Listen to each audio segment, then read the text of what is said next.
Pantalla azul, por favor.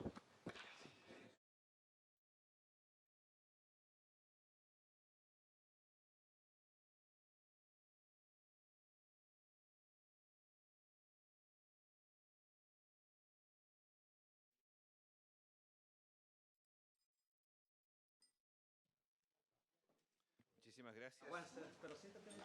¿Cuenta de secretaría?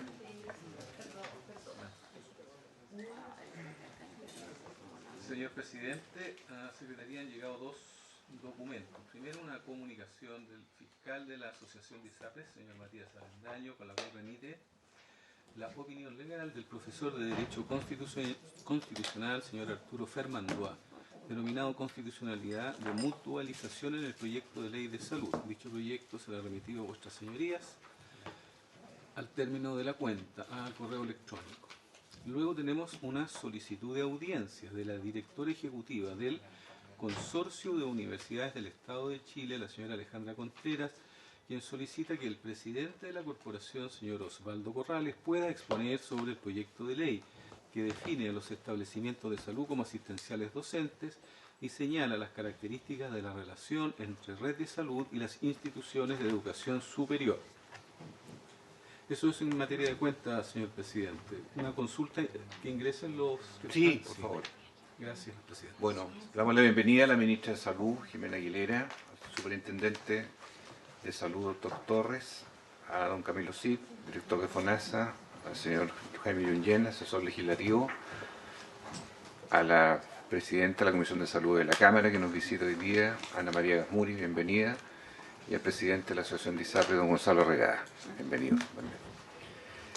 En el primer punto vamos a saludar a el presidente del Colegio Médico de Chile en ejercicio y a la nueva presidenta electa del Colegio Médico de Chile en una elección muy competitiva de la semana pasada y que nos pareció importante en algunos breves minutos poder saludarles al Colegio Médico, que además estuvo de Día del Médico hace pocos días atrás también, y porque es un gremio que tiene una voz muy importante.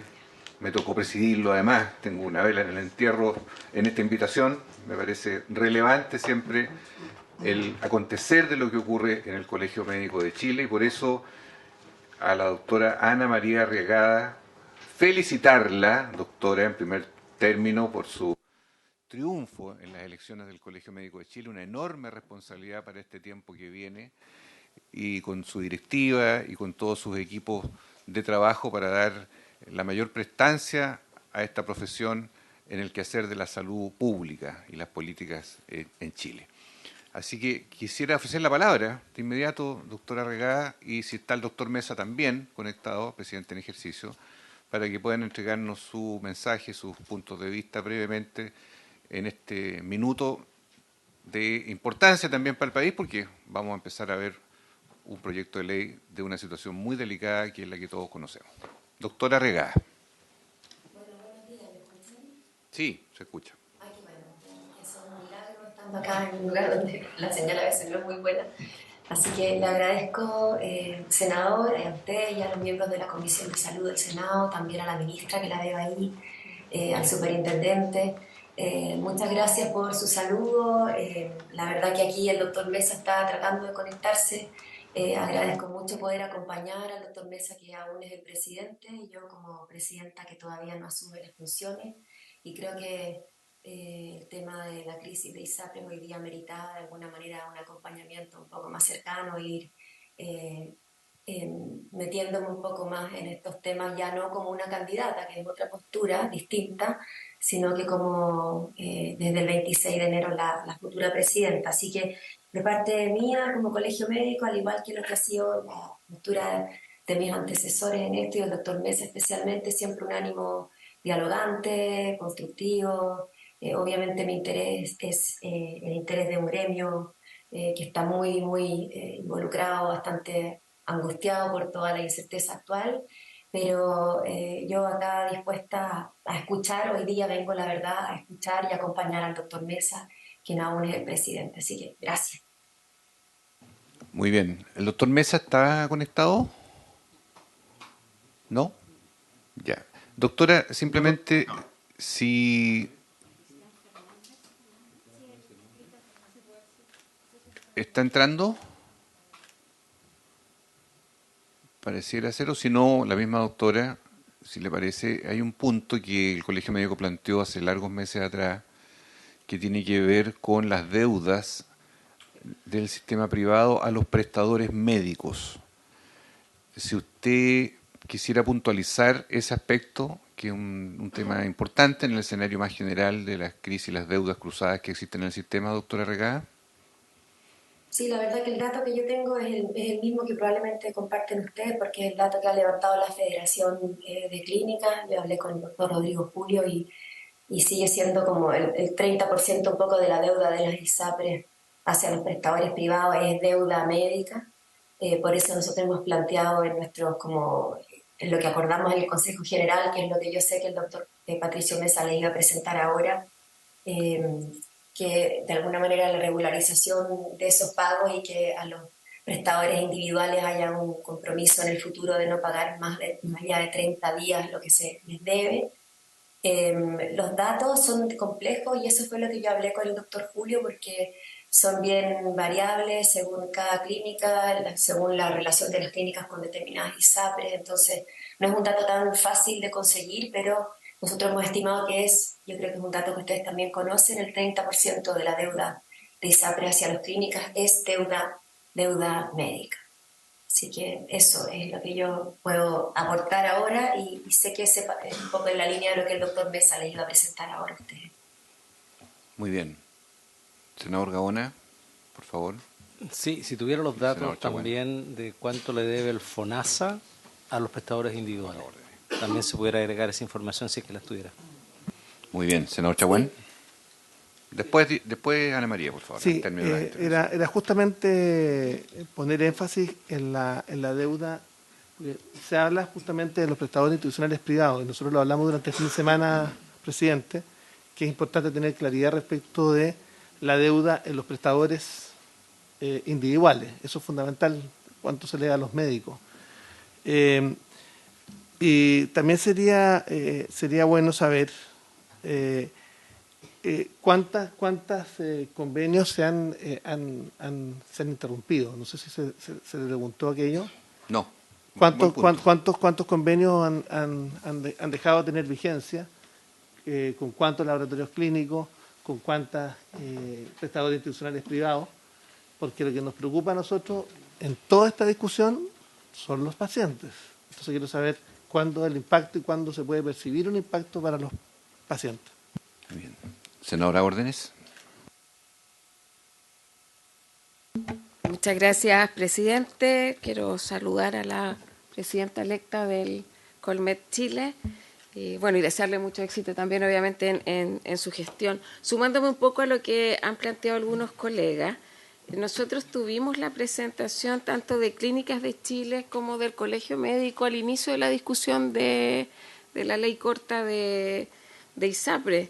Y también, para que teniendo algunos consensos también, yo entiendo que parte de los 17 puntos que fue el acuerdo en el marco de la Ley de Presupuestos 2024, junto con el Ministerio de Salud, se definieron ciertos compromisos para abordar la deuda con los prestadores privados y, por lo tanto, también para garantizar el funcionamiento. Pero también en eso creo que son importantes tener claras cuáles son las cifras, porque en la primera presentación que tuvimos, en este caso de las clínicas en ese minuto, la deuda de las ISAPRES se sostenía que a marzo del año 2023 eran 485.000 millones. Obviamente que es una deuda que ha ido cambiando, que son niveles que son altos, y de ello un 30%, lo que señaló esa presentación, corresponde a prestadores médicos individuales. Entonces, en eso creo que es importante si nos pueden actualizar esa cifra. Y la deuda al sistema público, en esa presentación a la quincena de abril del 2023 alcanzaba los 343.000 millones. Y en las reuniones que hemos tenido posteriormente, de hecho el Ministerio y FONASA han explicitado que efectivamente hay algunos avances. Entonces sería bueno actualizar esa cifra. Y lo otro ya el trasfondo tiene que ver con la crisis de la ISAPRES propiamente tal y ver efectivamente cómo evalúan ellos el desempeño a futuro. El Colegio Médico hizo varias observaciones en esa oportunidad, entonces creo que es bueno recoger un poco las presentaciones en ese minuto, al menos de las clínicas y del Colegio Médico. Muchas gracias, presidente. Bueno, doctora Regada, después director de FONASA y superintendente. Me pidió la palabra. Doctora Regada. Bueno, la verdad que yo entiendo que la deuda a estas alturas de las ISAPRES con las clínicas está del orden de los 700.000 millones y la deuda de FONASA es alrededor de 400.000 millones, un poco más. Entonces, claramente estas deudas han ido en aumento en este tiempo. Pero, repito, yo estoy esperando acá la presentación del doctor Mesa y que él se conecte para poder responder a las preguntas de ustedes, que creo que le corresponde responderlas a él. Muy bien. Mientras esperamos, sí. No, simplemente aprovechar de saludar a Ana María y por su intermedio, presidente, esperamos tener un buen trabajo durante lo que nos queda en el ejercicio de esta comisión. Nos vamos a entender fundamentalmente con el Colegio Médico, que siempre ha estado presente en las comisiones, y yo me atrevo, presidente, en nombre de la comisión, dejarla invitada, tal como ha sido la costumbre, a todas las sesiones de la comisión, para que efectivamente podamos ir trabajando los temas, no solamente que yo diría que es uno de los temas centrales, sino también todos los temas que se relacionan con las políticas públicas de salud. ¿Se le parece, presidente? No solo me parece, doctora Regada, senador Chaguán, sino que es una tradición que queremos mantener. Habitualmente es a través del consejero general o nacional que representa la zona, que está más cerca acá, que puede ser su representante permanente, o usted misma cuando sean temas de mayor gravitación, pero estamos legislando muchas temáticas que son de alta necesidad de conocer la posición del Colegio Médico. Antes de dar la palabra a Patricio Mesa, perdóneme la digresión, pero no puedo sino saludar a su distinguido señor padre, a quien conozco de muchos años, y que fue un hombre que contribuyó decisivamente en el retorno a la democracia en Chile, doctora Regada, y que también valga para usted mi reconocimiento por la historia de compromiso también que su distinguido padre, don Genaro Regada, ha dado para el país. Lo decimos en sede legislativa, ¿eh? Y a nombre de la comisión, porque todos valoramos y reconocemos esa trayectoria. Muy bien. Lo agradezco mucho y se lo voy a transmitir. ¿Cómo no? Doctor Mesa, por favor, tiene la palabra. Bienvenido. Está muteado. Está muteado, doctor Mesa. Parece que ya está silenciado. Con la nueva presidenta. Ahí sí. Quieren silenciar, pero no va a ser fácil. Muy buenos días, señor presidente, y a través de su intermedio a todos los integrantes de la Comisión de Salud del Senado, y por supuesto también saludar a nuestra presidenta electa, la doctora Ana María Arriagada, que estamos felices después de un proceso eleccionario muy transparente y muy participativo, que haya concluido con los resultados que ya todos conocemos, entendiendo que al interior de nuestro colegio la votación fue muy escasa, fue muy estrecha, 205 votos de diferencia, lo que obviamente le plantea un nuevo desafío a la nueva directiva de buscar los mecanismos a través de los cuales se logren los consensos que permitan el crecimiento de nuestro gremio y de la salud en nuestro país.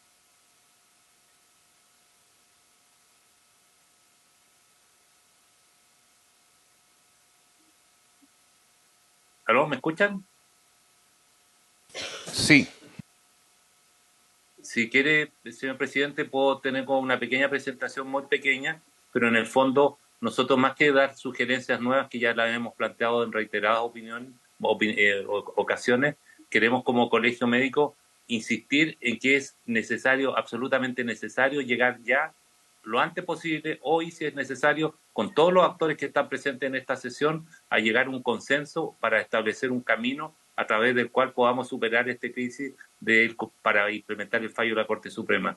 Creemos que es totalmente necesario, ya creemos todos que tenemos muy claro cuáles son nuestras posturas, nuestras visiones y nuestros planteamientos, pero hoy ya llegó el momento de sentarnos a conversar cómo podemos enfrentarlo y solucionarlo de una vez por todas, puesto que nos hemos formado la convicción en este momento de que el daño que le estamos provocando a la comunidad, a los usuarios de ISAPRES, que hoy tienen tremenda incertidumbre con respecto a la continuidad de sus tratamientos, que tienen serias dificultades para poder acceder hoy a sus atenciones de salud correspondientes, donde se han cerrado sus convenios por los cuales para ser atendidos u operados tienen que garantizar en efectivo o con documentos que van a hacerse cargo de justamente de los costos de esas prestaciones.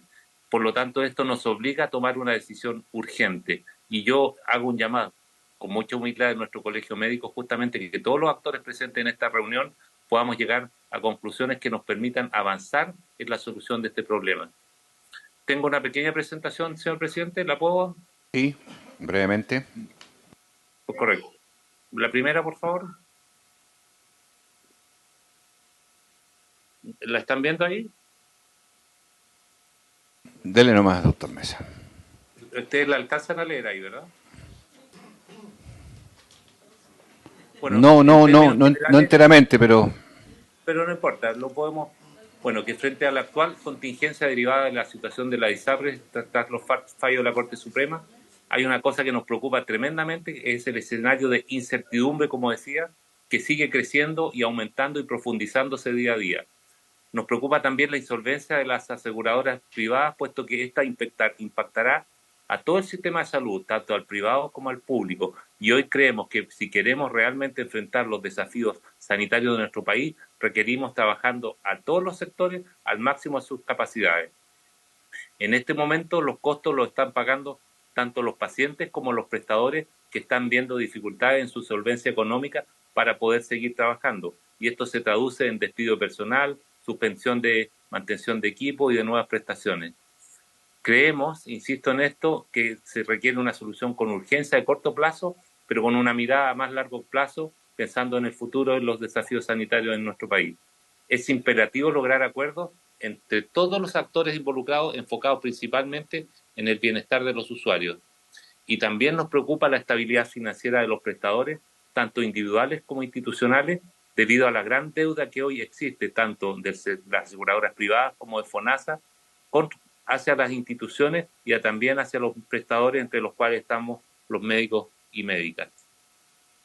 Vemos que algunos centros médicos, que ustedes ya deben estar en conocimiento, y clínicas, han cerrado convenios en razón de la deuda creciente del sistema, han terminado prestaciones, y por lo tanto eso nos preocupa mucho. Tanto el seguro público como los seguros privados deben ponerse al día con las deudas a los prestadores. Hoy hay inestabilidad financiera en los centros de salud y por lo tanto creemos que para disminuir esa inestabilidad financiera, tanto la ISAPRE, y ojalá esto sea incorporado como lo solicitamos en la ley corta, sea considerado la obligación de ciertos plazos para ponerse al día, al igual que FONASA. Se han anunciado que FONASA hará un esfuerzo de ponerse al día en algunos plazos, pero también se anuncia que en un plazo de 2 años se pondrá al día con la deuda por prestaciones que ya se han realizado. Y si realmente creemos que la integración entre el mundo público y privado, debemos hacernos cargo justamente de pagar oportunamente esos compromisos financieros. Las deudas de la ISAPRES con los prestadores privados son enormes, se acercan a los 700.000 millones de pesos, un 7% mayor al cálculo que se había estimado el mes pasado de acuerdo a la Asociación de Clínicas de Chile. La deuda pública también estimada el 30 de octubre de 425.000 millones de pesos. O sea, ambas cifras son cifras enormes que, de contar con el oportuno pago de ellas, le podrían dar cierta tranquilidad a los prestadores y, por supuesto, también a los usuarios, de tal modo que podría dar un mayor margen de acción de estos centros, de tal modo que pudiese evitarse el cierre de algunos convenios. Frente a esto, una situación tremendamente compleja, nosotros creemos que se requiere una solución urgente, que la solución final debe ser conjunta, evitando posturas parciales o basadas en miradas particulares, donde la opinión no va acompañada de reales indicaciones o propuestas concretas que se puedan materializar. Solicitamos con urgencia que el trabajo que se ha realizado, incluyendo las propuestas de todos los sectores, incluyendo nuestro colegio, permita abordar el problema con celeridad y responsabilidad, ya que de lo contrario serán muchos los perjudicados. Nosotros hicimos varias propuestas que ya están en el poder de la Comisión de Salud y del Ministerio y todas las instancias que corresponden, pero los principios generales que nosotros seguimos insistiendo en ellos, que no hay duda que se debe cumplir la sentencia judicial, pero con la gradualidad que evite el colapso del sistema. Creemos que hoy es impracticable pensar en la caída de la ISAPRES porque esto tendría un efecto catastrófico en la salud de nuestro país. Creemos que se debe garantizar al interior de la ley corta la continuidad en las prestaciones realizadas a los pacientes beneficiarios de ISAPRE. Resguardar los pagos a los prestadores individuales e institucionales, eso es fundamental porque necesitamos a todos los prestadores trabajando al máximo de sus capacidades y se deben revisar los plazos y los montos adeudados. Nuestra propuesta se dividió en 3 líneas de acción. Esto no lo voy a leer, sino que son en términos generales, temas globales que ya están en poder de ustedes. Creemos que debe cumplirse un cronograma de pago de las ISAPRES a los prestadores, puesto que hoy existe una gran incertidumbre que en el fondo se traduce en que muchos prestadores piensan que si se siguen dando atenciones de salud y las ISAPRES llegan a caer, esas prestaciones no van a ser canceladas. Por lo tanto, es importante, y lo propusimos en una de nuestras propuestas, es que existan plazos máximos para cancelación de deuda a los prestadores individuales de 30 días y a los institucionales de 60 días. Eso es lo que estaba mencionando recién. En general, también creemos que la Superintendencia de Salud debe tener facultades y la capacidad fiscalizadora para exigir el pago en tiempo y forma de parte de las ISAPRES al prestador privado, con mecanismos de sanciones respectivas que permitan garantizar el cumplimiento de los plazos previamente establecidos. Y esto nosotros también creemos que debe obligar también a FONASA que tenga los mismos plazos de pago, porque el rol del Estado de esto es fundamental justamente para poder también evitar el colapso de algunos centros privados, sobre todo en regiones de nuestro país. Habíamos propuesto disponer una línea de crédito especial y también que se modifique y se incorpore en la ley corta el orden de prelación de las deudas de parte de la ISAPRE en el caso de que éstas pudiesen colapsar. La modalidad es libre de modalidad complementaria, ya la hemos conversado, es un tema amplio a debatir, pero para terminar, lo que quiero decir es que es urgente dar hoy una señal potente de tranquilidad y certeza, tanto a los pacientes como a los prestadores del sistema de aseguramiento privado. Hoy es impensado, desde la mirada del Colegio Médico, es impensable que hoy caigan las ISAPRES porque tendría un efecto catastrófico en la salud de todo nuestro país. Por lo tanto, creemos, y que aquí hay que ser muy transparentes, si hay alguien que crean que deben caer las ISAPRES, que lo digan ahora manifiestamente, porque en nuestra opinión eso es un escenario al cual no podemos acceder. Hoy tenemos la certeza que los pacientes de ISAPRE están siendo severamente afectados. Ya se han suspendido sus convenios, no hay aceptación de bonos y tienen gran incertidumbre, sobre todo pacientes que tienen enfermedades crónicas o ya están en tratamiento con cáncer. Y en ese sentido queremos insistir que la ley corta debe incluirse la garantía de que los pacientes que hoy ya están en tratamiento puedan mantener la calidad y oportunidad y ojalá con sus mismos prestadores la continuidad de su tratamiento. Es necesario abordar con también mucha rapidez la deuda que existe con los prestadores y creemos que, y en esto para que termino, es una prioridad nacional resolver esta compleja contingencia. Probablemente para ninguno de los que estamos en esta sala lo que suceda con la ISAPRE nos va a afectar mayormente, pero sí hay un sector importante de la población que tiene una incertidumbre y lo está pasando muy mal con esta situación de la ley. Por lo tanto, creemos que hay que abordar lo antes posible esto, llegar a acuerdos importantes, y esos acuerdos significan que si hoy, por ejemplo, nosotros queremos mejorar el sistema de SAPRE, hay muchas cosas que las podemos mejorar a través de una ley corta, pero también siguiendo la sugerencia de la Comisión de Salud del Senado, si hay algunas indicaciones que permitan comprometer plazos frente a los cuales se puedan presentar plazos máximos para presentar proyectos de ley en los cuales se puedan cumplir muchas indicaciones, como por ejemplo las tablas de factores, la discriminación al ingreso de la ISAPRE, o que también se pueda discutir cuál va a ser el futuro de las licencias laborales, etcétera. Todo eso se puede discutir a través de proyectos de ley que puedan ser incorporados en un cronograma, un calendario máximo de fechas en las cuales se puedan presentar los proyectos de ley, de tal modo que podamos implementar rápidamente una ley corta que solucione lo que he dicho, pero que también tengamos un calendario en los plazos que estime justamente al interior de esta comisión, junto al Ministerio de Salud, puedan establecer para solucionar ese otro tipo de interrogantes que van en la dirección de una reforma de la salud que pueda dar cuenta de los desafíos que tenemos en nuestro país. Muchas gracias, señor presidente. Muchísimas gracias, doctor Patricio Mesa. Y antes de cerrar esta parte, había pedido el director de FONASA y el superintendente por las preguntas hechas por los senadores. Por favor, director de FONASA, Camilo Silva. Muchas gracias, presidente, por su intermedio. Saludar a los senadores de la comisión, a los presentes, tanto aquí como en Zoom. Sí, quería contestar las consultas acerca de la deuda, por lo menos de FONASA y que se ha reiterado, ¿cierto?, la pregunta del senador Gaona y también recién en la presentación del doctor Mesa se ha hecho alusión. Aclarar, ¿cierto?, que el protocolo acordado, ¿cierto?, para la aprobación del presupuesto 2024 establece como cronograma, ¿cierto?, el pago de la deuda ahora en enero, una parte, y otra parte en enero del 2025, ¿no?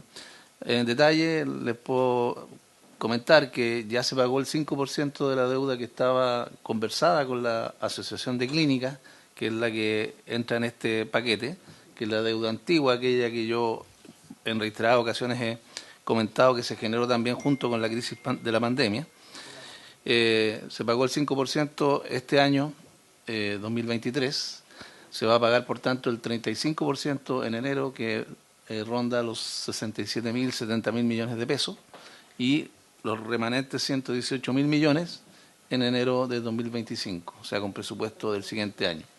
Eso implica 196.000 millones, que son la deuda que habíamos reconocido, ¿cierto?, y que habíamos estado estudiando con las propias clínicas a raíz de las propias conciliaciones que se han estado realizando en la mesa de trabajo que tenemos con ellos. Decir además que hay un compromiso también de documentación de esta deuda para efectos contables de las propias clínicas, ¿no?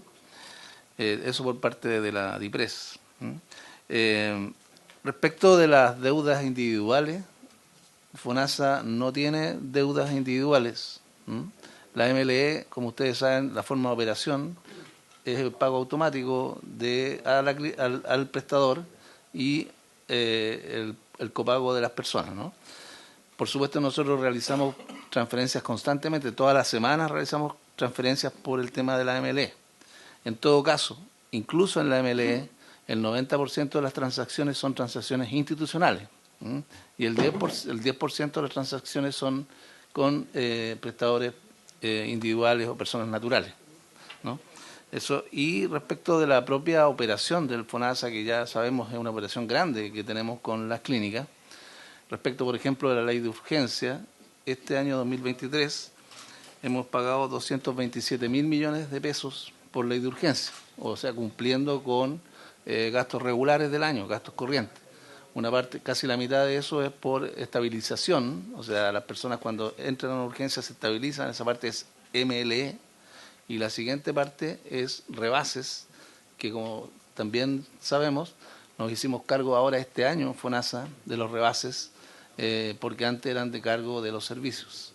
Entonces, efectivamente, los pagos corrientes están funcionando de forma normal, y como también hemos dicho en otras ocasiones, tenemos una operación que nos lleva a la generación de una deuda constante, que no es deuda en realidad, sino que son capital de trabajo que los servicios tienen que tener, porque se revisan cuentas, se opera, que alcanza más o menos los 100.000 millones. Constantemente estamos en esa máquina, digamos, de ir cancelando y se van generando cuentas nuevas. Lo que quiero decir con esto es que en el estado actual es de normalidad y de hacernos cargo de la deuda, tal como dijimos, en este itinerario, que por supuesto nos ayudaron también los parlamentarios con este acuerdo en el contexto del presupuesto 2024. Eso, presidente, muchas gracias. Muy bien. Don Víctor Torres. Sí, gracias, presidente. Solo para responder a la duda de la senadora Jimena Órdenes respecto de la actualización de la garantía. Al 5 de diciembre del 2023, la garantía contable, que corresponde al 31 de octubre de este año, es de 236.688 millones de pesos y fracción respecto de los prestadores, más el IBNR, que es la provisión, que es del orden de los 224.000 millones de pesos, lo que da un total de más de 460.000 millones de pesos. Y recordemos que en esa conversación, cuando hablamos de la composición de la deuda de prestadores, tenemos una discrepancia con lo que informa en el Colegio Médico, no necesariamente porque sea distinto en la práctica, sino por la forma en que se constituye precisamente la facturación de la deuda. Para nosotros son 2,7% del total de la deuda de prestadores individuales y el 97% restante institucionales, donde puede estar subsumido el pago de algunos prestadores individuales. Por eso que tenemos una discrepancia que no hemos podido, digamos, hacer la coincidencia, porque no podemos observar mucho más allá en el ámbito de los prestadores todavía. todavía, espero. Gracias, presidente. Muy bien. Muchísimas gracias, doctor Mesa, doctora Ana María Regada, por su presentación y, por cierto, muchos aspectos son coincidentes y van a ser recogidos. Muy amable. Les despedimos entonces para continuar. Bien, respecto... Muchas gracias, señor presidente. Muy buenos días a todas y a todos. Hasta Gracias, pronto. también. Hasta luego. Gusto saludarle. Bien, comentar de que la comisión fue convocada a la Moneda el día miércoles pasado junto a la ministra de Salud y los ministros Express y Hacienda, y se hizo un planteamiento que se ha venido trabajando desde hace tiempo. Y, por cierto, la comisión siempre va a estar disponible a dialogar y a conversar todas las cosas que sean necesarias para la mejora del proyecto de ley corta que vamos a empezar a ver ahora y otras iniciativas que nosotros creemos que son indisolublemente vinculadas a esto, que en tiempo y forma habrá que conversar el momento en que eso se puede aplicar. Creemos que es con un cierto sentido de urgencia por la gravedad de la crisis, porque la estamos viendo con una magnitud enorme y por lo tanto ya queda en manos del Ejecutivo resolver eso. Entrando en cuestión, hoy día tenemos un proyecto de ley que tiene 7 meses de por medio, un comité técnico que evacuó a la Comisión de Salud propuestas al respecto, propuestas que algunas fueron recogidas por el Ejecutivo, otras no, que formuló indicación el día 3 de noviembre, recién pasado, hace un mes atrás, y con un contexto de sentencias judiciales de por medio. Al revisar en el orden numérico las enmiendas, que son 32, 26 permanentes, 6 transitorias, están superpuestas distintas temáticas unas de otras.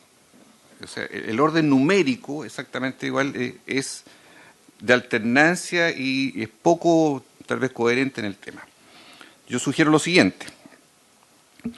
Hay 3 grupos de temáticas abordadas acá.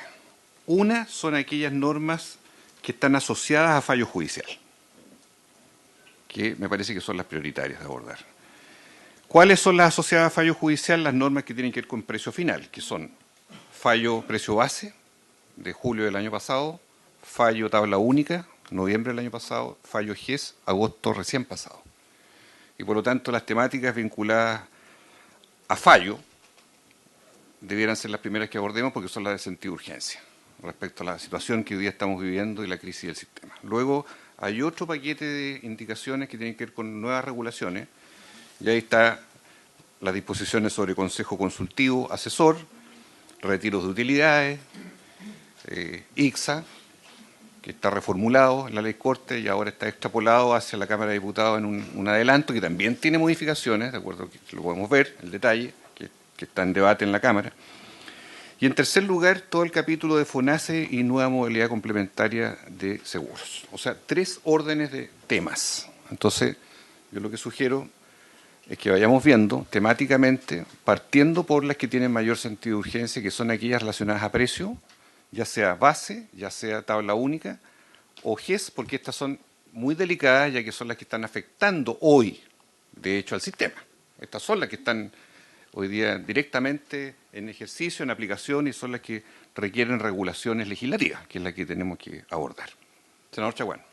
Presidente, en el mismo orden de cosas, porque este es un tema que habíamos conversado informalmente los miembros de la comisión, me parece que es razonable abordarlo de esa manera, pero respecto al proyecto que está en la comisión mixta que presido, que es de seguro catastrófico en salud para los pacientes de FONASA, que hay indicaciones comprometidas, que también... Exactamente, hay plazo, entonces me gustaría saber... ¿Cuál es el plazo? Primera semana de enero. Primera semana de enero, entonces queríamos saber cómo se está trabajando en eso, porque también esto va a ser, también va a coincidir, yo creo que con la votación del último punto, que es FONASA y la nueva modalidad de seguro complementario, pero en definitiva nos va a permitir también avanzar en paralelo. Entonces, recordar que ese plazo está corriendo. Eso. Muy bien. Entonces, en relación al primer grupo temático, tenemos en orden las indicaciones 11, 12, 13, 14, 20, 24, 23, 29, 30. Todas versan sobre precio final. Todas tienen que ver exactamente con esa temática. Y la primera de ellas, ministra, tiene que ver... ¿El comparado, perdón, lo tienen ustedes? ¿No lo tienen, secretario? ¿Qué ocurrió? ¿Pero tienen el comparado? Ah, pero hay que sacar copia de inmediato. Por favor, es que el Ejecutivo tiene que tenerla. ¿Podemos sacar de inmediato más copias, por favor? Ya, es que eso... La 11. Sí. Esas son todas las, estamos hablando de todas las relacionadas o vinculadas a fallo judicial, que son las que están hoy día en el tapete. La primera de ellas es la 11, que tiene que ver con un tema muy sensible que es el umbral del precio del plan. Recordemos que hasta ahora han existido excedentes de la cotización. Y acá hay una propuesta que se hizo desde el Comité Técnico de nuestra Comisión de Salud, que fue recogida por el Ejecutivo y que tiene que ver con el establecimiento de un umbral mínimo de precio que no sea menor de la cotización obligatoria. Esa es la indicación 11, así que le ofrezco la palabra, ministra o superintendente, quien estime, sobre este punto que es muy sensible y que quisiera que ustedes precisaran también los alcances en el plan de devolución, porque aquí hay que determinar también para efectos judiciales lo que corresponde hacia atrás en el pasivo, ¿verdad?, a partir de esta normativa. Sí. Por favor, sí. Buenos días. Primero saludar, presidente, por su intermedio a los senadores y a todas las personas que están atendiendo a esta sesión. Saludar también, por supuesto, al señor superintendente y director de FONASA y los asesores del ministerio que me acompañan. Bueno, efectivamente, el tema de la indicación número 11 va en el sentido de acoger la propuesta de la Comisión Técnica formada por la Comisión de Salud del Senado, en el sentido de no permitir de que existan planes en lo sucesivo que tengan un costo inferior a la cotización legal. Y por ende, en el fondo, todos los planes deberían al menos estar en el 7% de cotización legal, con lo que se lleva a la norma que es de la Seguridad Social en Salud, que establece que la cotización legal es del 7%.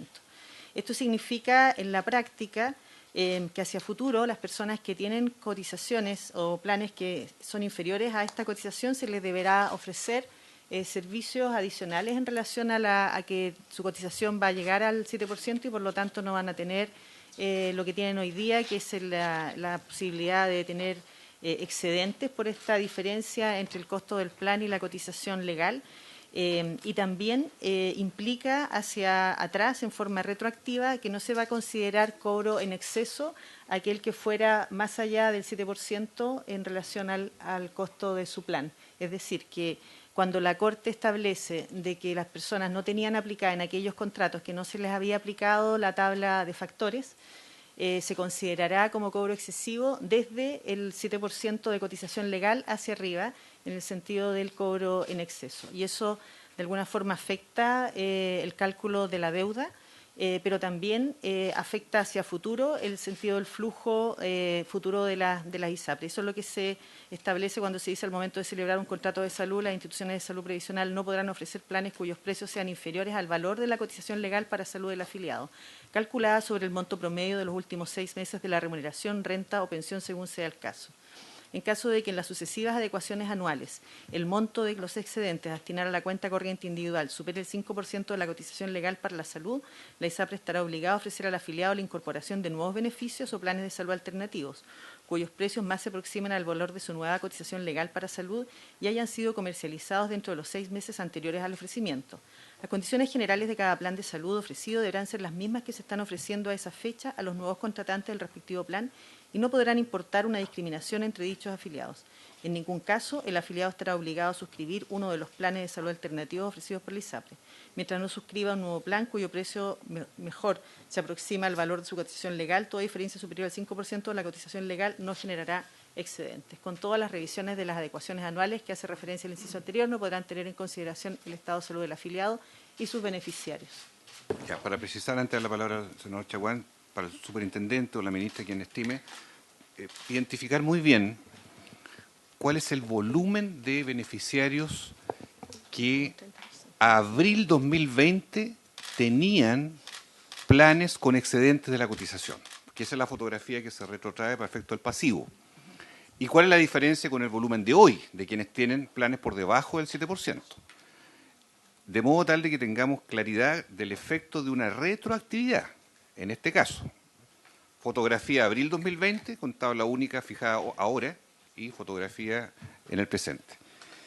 Y segundo, ¿qué significa de manera más exacta la adecuación que se hace para que nadie ya con este criterio tenga el derecho, llamémoslo así, a retiro de excedente, que es una norma que ha venido por años en el criterio de la Superintendencia de Salud y que era un beneficio, digámoslo, ya sean prestaciones, ya sean dinero, y que existía?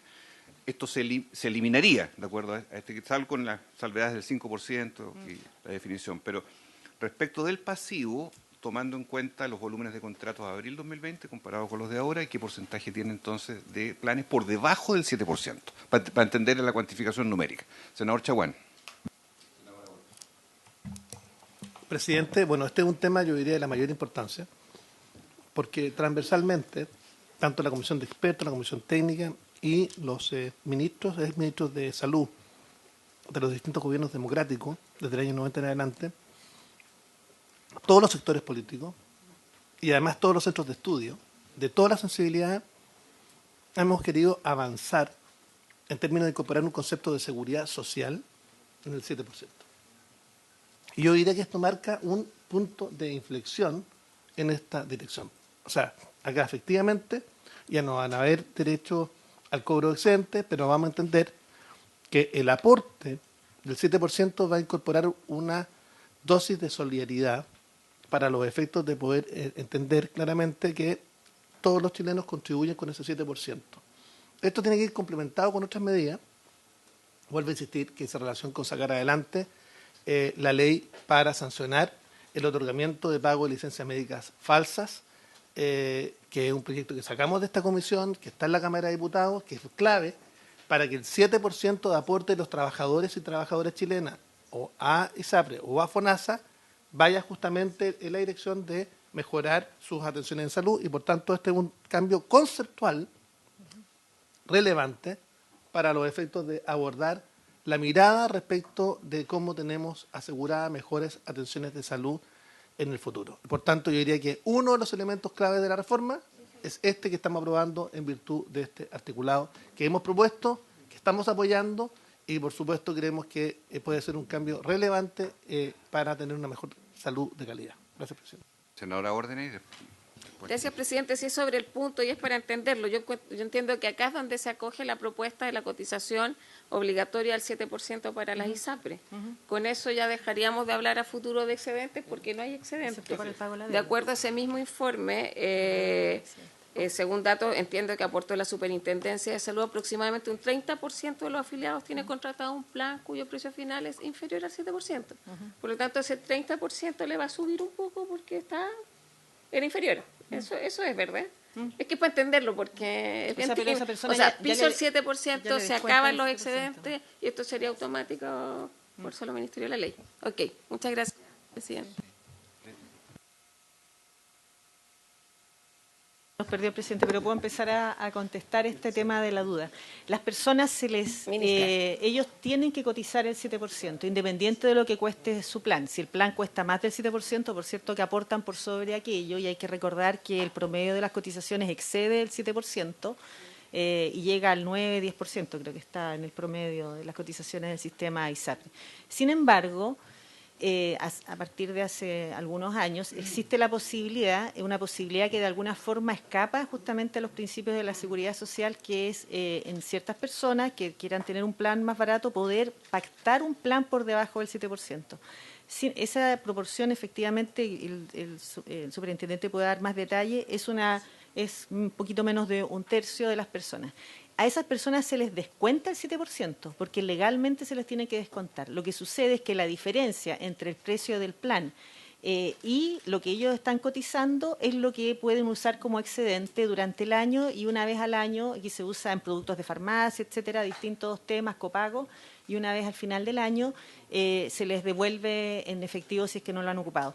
Ciertamente que eso escapa de los principios de la seguridad social que plantea el tema de la solidaridad. Vamos a decir de que el tema de los contratos individuales de las ISAPRES tiene muchos elementos que no necesariamente cumplen con la solidaridad que uno piensa en la seguridad social, pero justamente una de las formas de ir avanzando hacia un sistema que se regule por las normas de seguridad social es que al menos las personas contribuyan con lo que es la cotización legal y que eso sea la obligación. Dado que estas personas están pagando por un plan que tiene un costo menor, lo que se propone en la indicación es que se le tienen que ofrecer servicios adicionales para cumplir o para justificar justamente el que ahora su plan va a costar lo que es la cotización legal a menos que después quieran cambiar a un plan de mayor costo, que también puede ocurrir. También recordar que la Corte Suprema pide que el pago de los cobros en exceso, producto de la no aplicación de tabla de factores, es vía excedente, por lo tanto van a seguir existiendo los excedentes para el pago de la deuda, pero no por este concepto. Superintendente, si le parece, presidente. Doctor Torres. Gracias, ministra. Gracias, presidente. Sí, hacer algunos puntos que nos permitan poder complementar lo que planteaba la ministra. Primero, recordar que el DFL1 habla que las ISAPRES podrán cobrar cotizaciones del 7% hacia arriba. Esa es la primera definición. Luego de esto, se permite por parte de la ley que se pueda generar excedentes de no más del 10%, o sea, hasta un 6,3% en el momento de pactar el contrato. Lo tercero es que los contratos están establecidos por UF, no porcentualmente respecto a los ingresos. Por lo tanto, si los ingresos son fluctuantes, no necesariamente lo que pactaste al inicio va a seguir siendo el mismo porcentaje que ocurre después.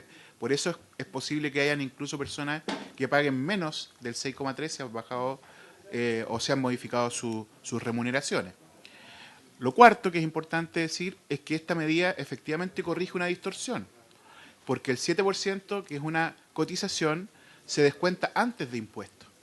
Sin embargo, queda a disponibilidad de las personas ese remanente para uso distinto, incluso para distintos usos, voy a decir, para diversos usos, mediante la vía de los excedentes, incluso la recuperación de los mismos en enero en dinero efectivo, con plata que fue descontada antes de impuestos, ¿ya? Entonces, por eso que es delicado el manejo de los excedentes y la ley lo reconoce como parte de la propiedad de las personas. Esta medida corrige, ¿ya?, por tanto, una distorsión que opera en el sistema de la mejor forma posible, porque igual no va a ser exacto. Y por eso considera un periodo de tiempo de 6 meses, porque como pueden haber fluctuaciones de ingresos mensuales, no podemos estar todos los meses calculando si eso cuadra o no con la UF pactada en el contrato. Entonces, cada cierto tiempo se va a ir revisando para ver si se generaron o no excedentes, pero va a tender a minimizar esa diferencia y a ser mucho más correcto, digamos, el cobro en torno a lo que todas las personas pagamos obligatoriamente en salud, que es este 7% de cotización. Eso, presidente. Respecto de los volúmenes de personas que tenían y tienen planes por debajo del 7%, ¿se lo puede precisar? Porcentualmente, presidente, en abril era el 30%, hoy día estamos en torno al 27% aproximadamente. O sea, un porcentaje significativo. 27% aproximadamente. Sí, es un porcentaje. Senador Gaona, después diputada Gasmuri. Entiendo, gracias, presidente, entiendo que evidentemente a dejar a todas las personas en el 7%, todas aquellas personas que tenían planes cuyo costo era menor al 7%, al quedar en un costo igual al 7% implica necesariamente que el plan tiene que ser mejorado. Y eso, si es así, no tengo inconveniente, porque si no fuera mejorado el plan estaríamos hablando de una especie de subsidios cruzados, y que haría, claro, especie de subsidios cruzados, entonces desaparecería el subsidio cruzado, porque las personas accederían a un plan del 7%. En teoría. En teoría. Eso es lo que quiero que chequear. Claro, es que ahí donde uno nunca sabe lo que va a ocupar la persona. Por lo tanto, uno podría decir que lo que no ocupa una persona lo ocupa otra, que es de mayor riesgo o de más edad. Y por lo tanto sí podría haber subsidio cruzado y por lo tanto sí hay mutualización. Sí. Eso es. Ok. Para la discusión posterior. Sí, un buen punto que va a estar presente, por cierto, la mutualización. Diputada Gasmuri. Muchas gracias, presidente. Aprovecho de saludar a todos los presentes, ministra, subintendente, don Camilo, y a todos los que nos acompañan. Sí, yo por supuesto que no puedo más que compartir la idea de la solidaridad, de que en adelante este 7%, por supuesto que tiene que ser parejo para todos. Mi duda es la retroactividad, si esto es posible. Si no, estaríamos justamente también entrando en el mismo problema de inconstitucionalidad incluso, ¿no? Al aplicar algo que es de la propiedad, o sea, que tiene que ver, aquí lo hemos definido, propiedad privada, y aplicar esto hacia atrás también, este equilibrio, si eso es legítimo o no. No tengo ninguna duda, me parece que es correcto hacia adelante y así debería haber sido siempre. Esa es mi postura. Mi pregunta es, ¿cuán viable es esta propuesta de aplicarlo de forma para personas que ya tienen contratos vigentes y para retroactivamente? Esa es mi preocupación, señor presidente. Muy bien, senador Latorre. Y después el Gracias, Ejecutivo. presidente. Sí, yo creo que este artículo es bien clave para adelante, ¿no? Como el ir transitando hacia principios de seguridad social desde instituciones privadas con otra lógica, que siempre han funcionado con una lógica muy individualista en el fondo, ¿no? Versus cómo compartimos en una sociedad los riesgos de enfermedad y salud.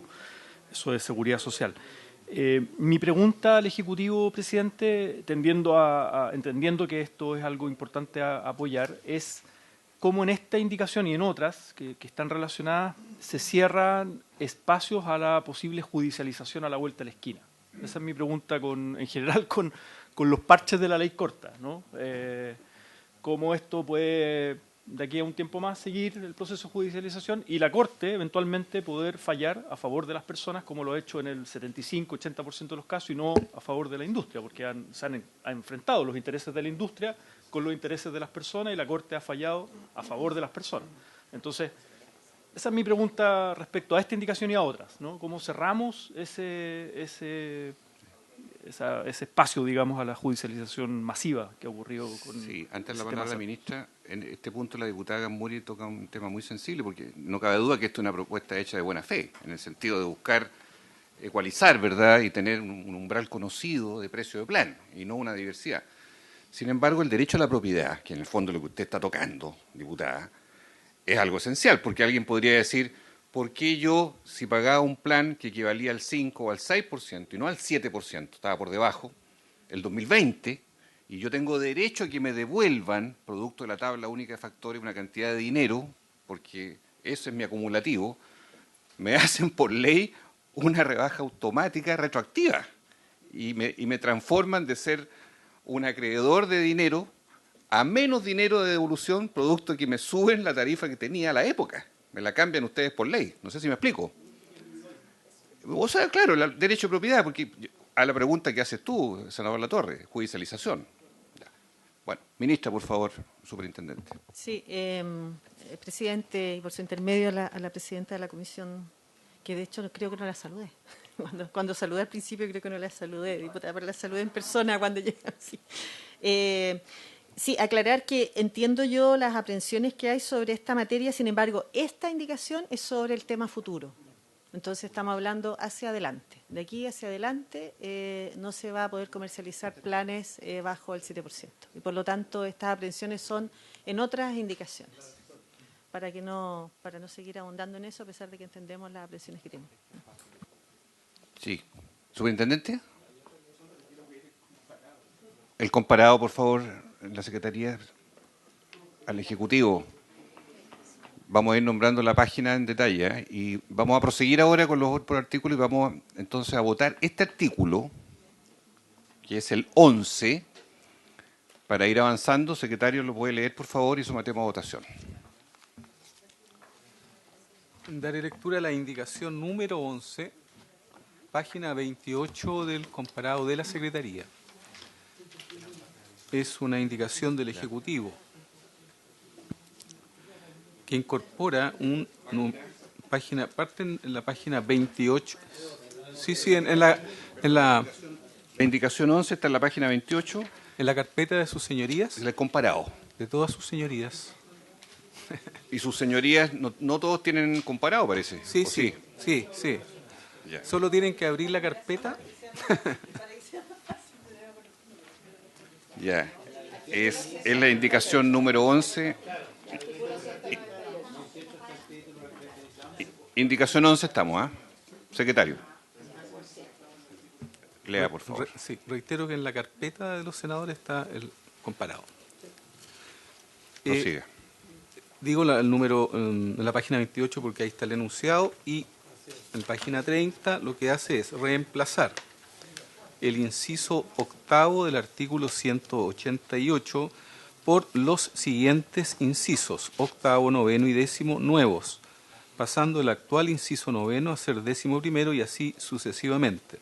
El tenor es el siguiente: al momento de celebrar un contrato de salud, las instituciones de salud previsional no podrán ofrecer planes cuyos precios sean inferiores al valor de la cotización legal para salud del afiliado, calculado sobre el monto promedio de los últimos 6 meses de la remuneración, renta o pensión, según sea el caso.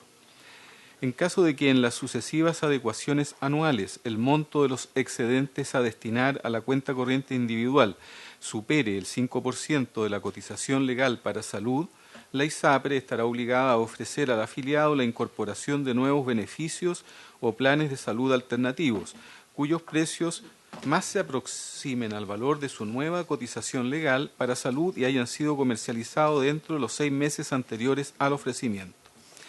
Las condiciones generales de cada plan de salud ofrecido deberán ser las mismas que se estén ofreciendo a esa fecha a los nuevos contratantes del respectivo plan y no podrán importar una discriminación entre dichos afiliados. En ningún caso el afiliado estará obligado a suscribir uno de los planes de salud alternativos ofrecidos por la ISAPRE, mientras no suscriba un nuevo plan cuyo precio mejor se aproxime al valor de su cotización legal. Toda diferencia superior al 5% de la cotización legal no generará excedentes. Con todo, las revisiones de las adecuaciones anuales que hace referencia el inciso anterior no podrán tener en consideración el estado de salud del afiliado y sus beneficiarios. Hasta allí, señor presidente. En votación. Tómela, por favor.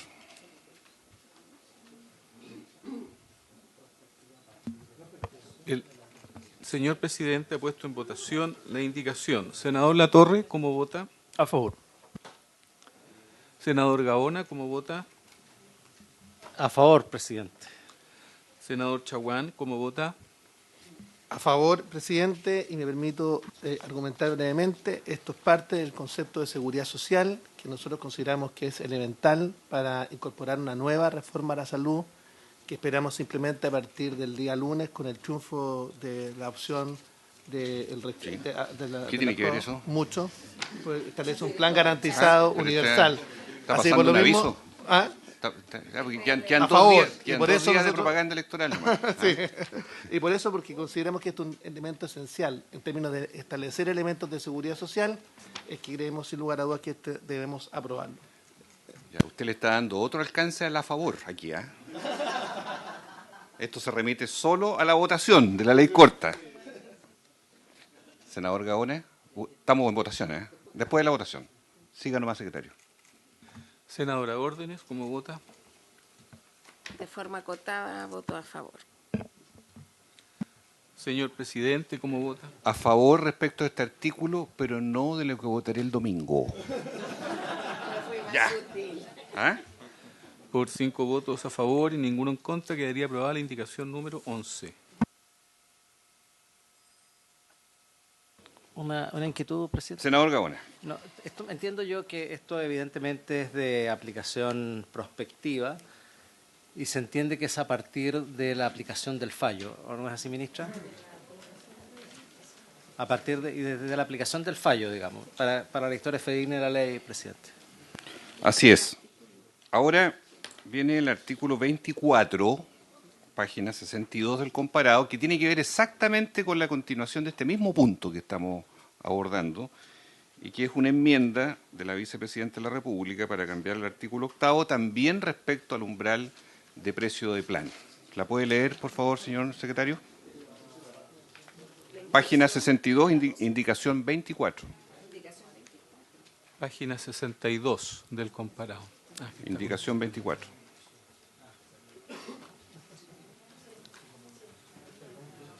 ¿Comienzo nomás? Sí. Sí. Señor presidente. Más fuerte. La indicación 24 de Su Excelencia la Vicepresidenta de la República para intercalar a continuación del artículo 10, que ha pasado a ser número 7, el siguiente artículo 8 nuevo. Artículo 8. sin perjuicio de lo dispuesto en el inciso octavo del artículo 188 del decreto con fuerza de ley número 1 de 2005 del Ministerio de Salud, de forma excepcional y por una sola vez, todos aquellos contratos de salud que tengan un precio pactado que sea inferior a la cotización legal obligatoria se ajustarán al valor de dicha cotización. Este ajuste se realizará previa instrucción de la Superintendencia de Salud, la que podrá estar incluida en la circular de que trata el artículo 2 de la presente ley u otra distinta.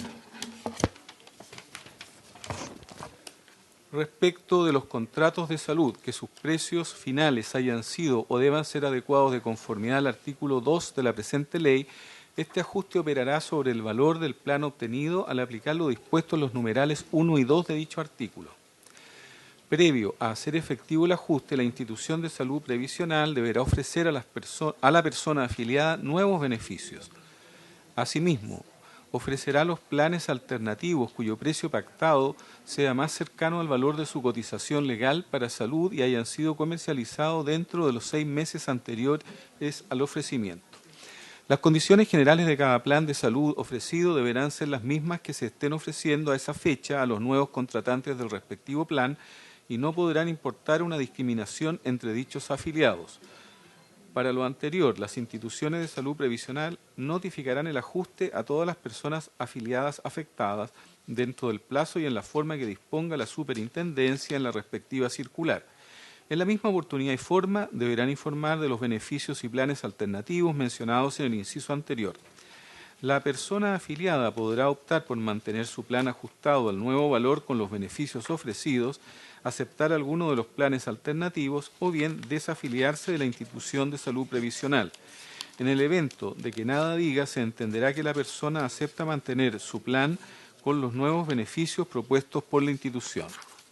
Con todo, dentro de los 6 meses siguientes a la notificación, las personas afiliadas podrán solicitar cambiarse a alguno de los planes que les fueran ofrecidos por su institución de salud previsional, para lo cual no se les podrá exigir una nueva declaración de salud, manteniéndose la entregada al momento de celebrar el contrato que fue ajustado. Hasta allí la indicación, presidente.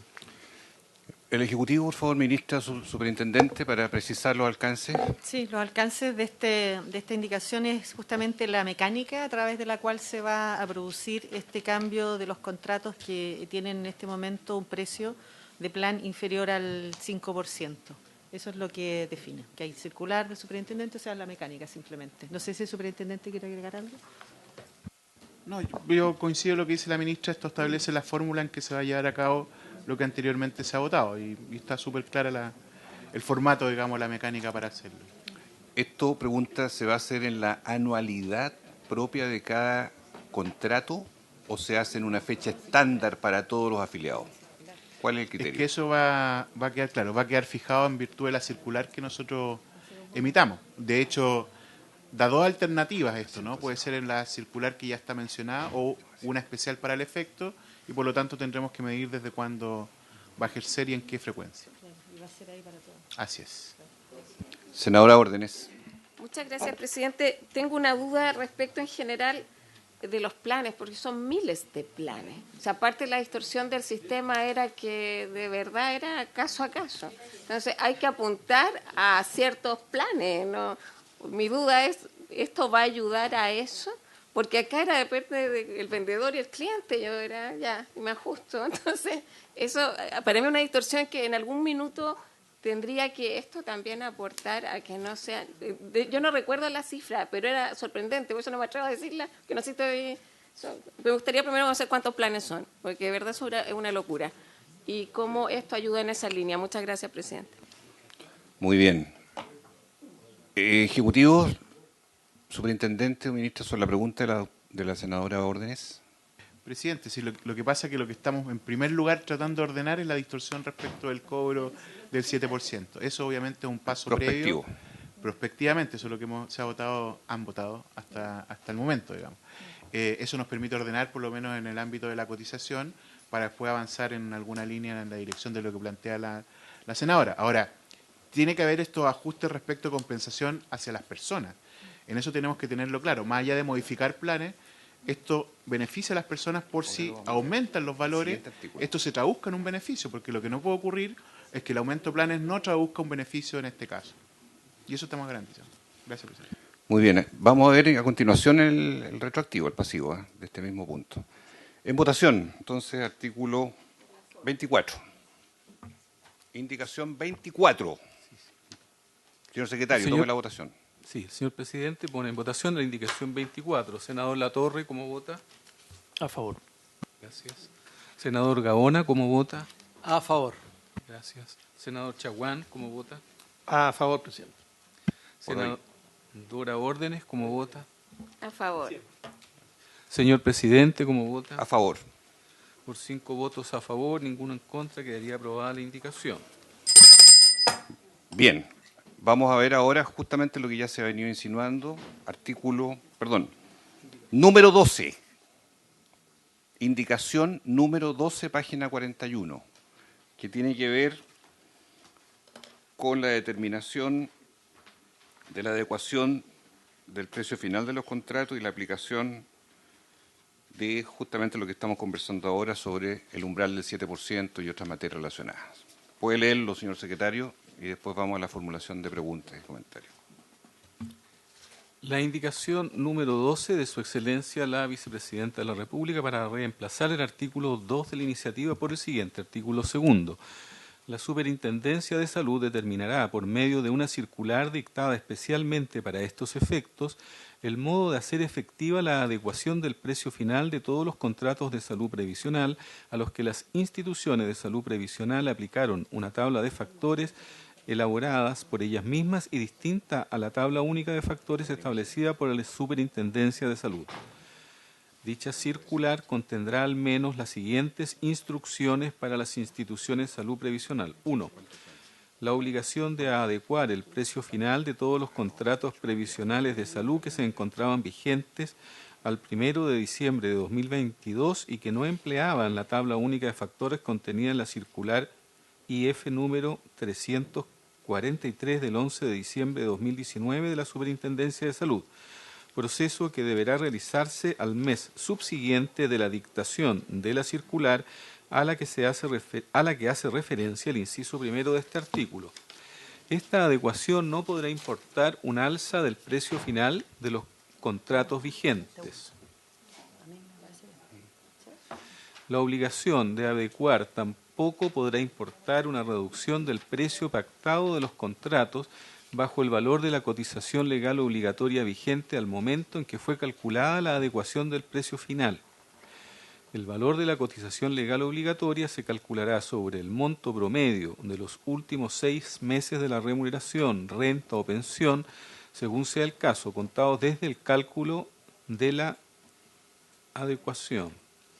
Si al momento de aplicar la adecuación señalada en este numeral la persona afiliada contaba con un contrato previsional de salud con un precio pactado inferior a su cotización legal, el procedimiento de adecuación no podrá importar una modificación de dicho precio. 2. La obligación de suspender el cobro por las cargas no natas y menores de 2 años de edad.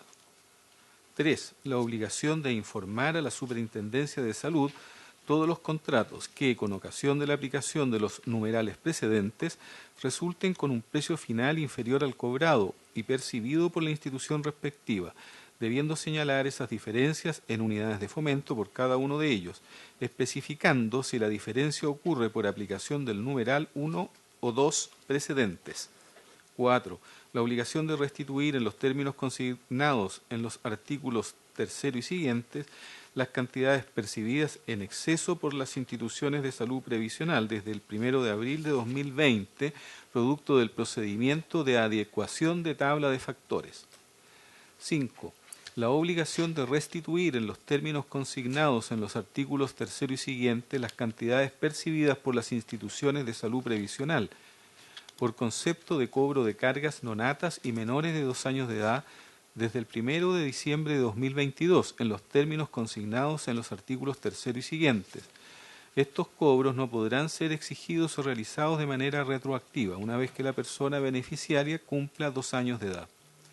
Calculado el precio final de los contratos de conformidad al número 1 anterior, las instituciones de salud previsional solo podrán realizar un alza del precio final de dichos contratos cuando se funde en la incorporación de nuevas cargas o personas beneficiarias y la suma de los factores de riesgo del grupo familiar allí previstos así lo determine, alza cuyo cobro se suspenderá hasta que la nueva persona beneficiaria cumpla 2 años de edad.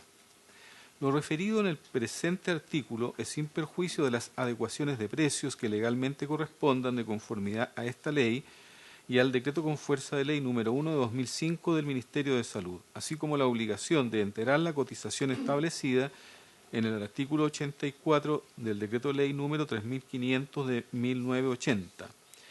La presente circular también deberá indicar la forma y plazo en que las instituciones previsionales de salud notificarán a las personas afiliadas de los cambios efectuados en los contratos de salud producto de las adecuaciones señaladas en los numerales 1 y 2, así como cualquier otra medida que la Superintendencia de Salud estime pertinente. Hasta allí la indicación, señor presidente.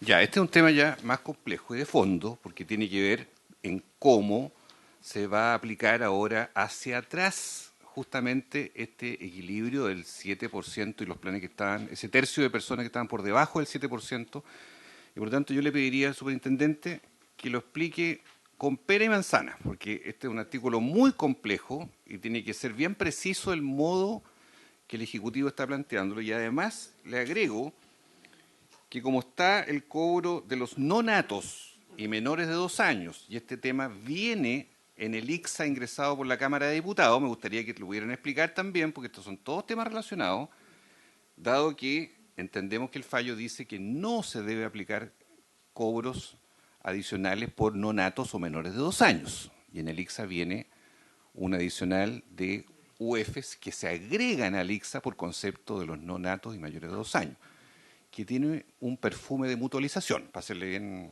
sincero, que ahora no queremos entender de qué se trata esto, porque tiene una complejidad importante. Superintendente, por favor, sobre este numeral 12 o enmienda número 12, por favor, si lo pudieran explicar más en profundidad. Ministra. Perdón. Sí, presidente. Primero decir que efectivamente esto establece la mecánica que exige la Corte para la aplicación de la nueva tabla de factores. Eso es lo que está planteando este artículo. Y esta indicación, y en el fondo lo que se está refiriendo es a todas las modificaciones que van a tener los contratos producto de la tabla de factores. Y recuerda, hace un llamado o cita de alguna forma la sentencia de la Corte en la que pide que en esas adecuaciones no puede haber un precio que suba producto de la tabla de factores. Y sigue hablando de la adecuación que se hace de aquí en adelante de los contratos y que las ISAPRES deben informar a aquellos en los cuales se habría hecho un cobro excesivo, pero no discute sobre cómo se calcula ese cobro en exceso, sino que menciona que tienen que las ISAPRES informar a aquellos contratos en los que se habría cobrado más que lo que correspondía a la tabla de factores, y también menciona que esta obligación de mantener un precio no mayor del que ya se pagaba no obsta de los reajustes habituales que tiene el precio base cada año. Eso en síntesis, y el superintendente puede dar más detalles.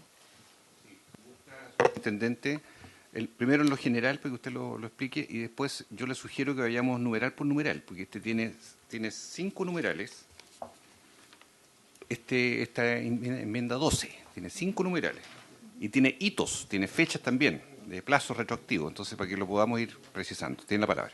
Gracias, presidente. ¿Tenemos tiempo entonces para ir reiterándolo? Por favor. Tenemos agua, ya no hay agua en el Senado. ¿Quiere agua? Agua, café no hay. ¿Necesita agua la superintendencia? Agua y café. Agua nomás. Agua y café. Agua y café. Ya, un poquito de agua. Hay una crisis hídrica, Sí. aquí. Que hay un poco de calor. Sí, un derecho humano. Jamás vamos a sobrepasar los derechos humanos. Presidente. Viene el agua. Muchas gracias, presidente. Con otro precio, sí, ¿eh? Sí, no, estamos claros. Vamos a tener que alzar el precio. Presidente, bueno, como bien lo ha planteado la ministra anteriormente, lo que establece muchas gracias, ministra. Aquí estamos mutualizando el agua, presidente. Ahí sí, hay mutualización, ¿eh? ¿Eh? Los derechos privados, sobre el punto, presidente.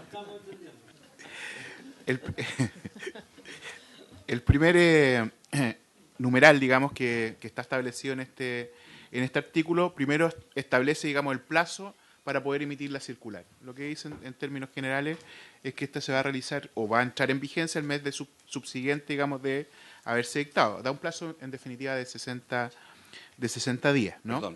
Perdón. Se ha enrarecido el aire.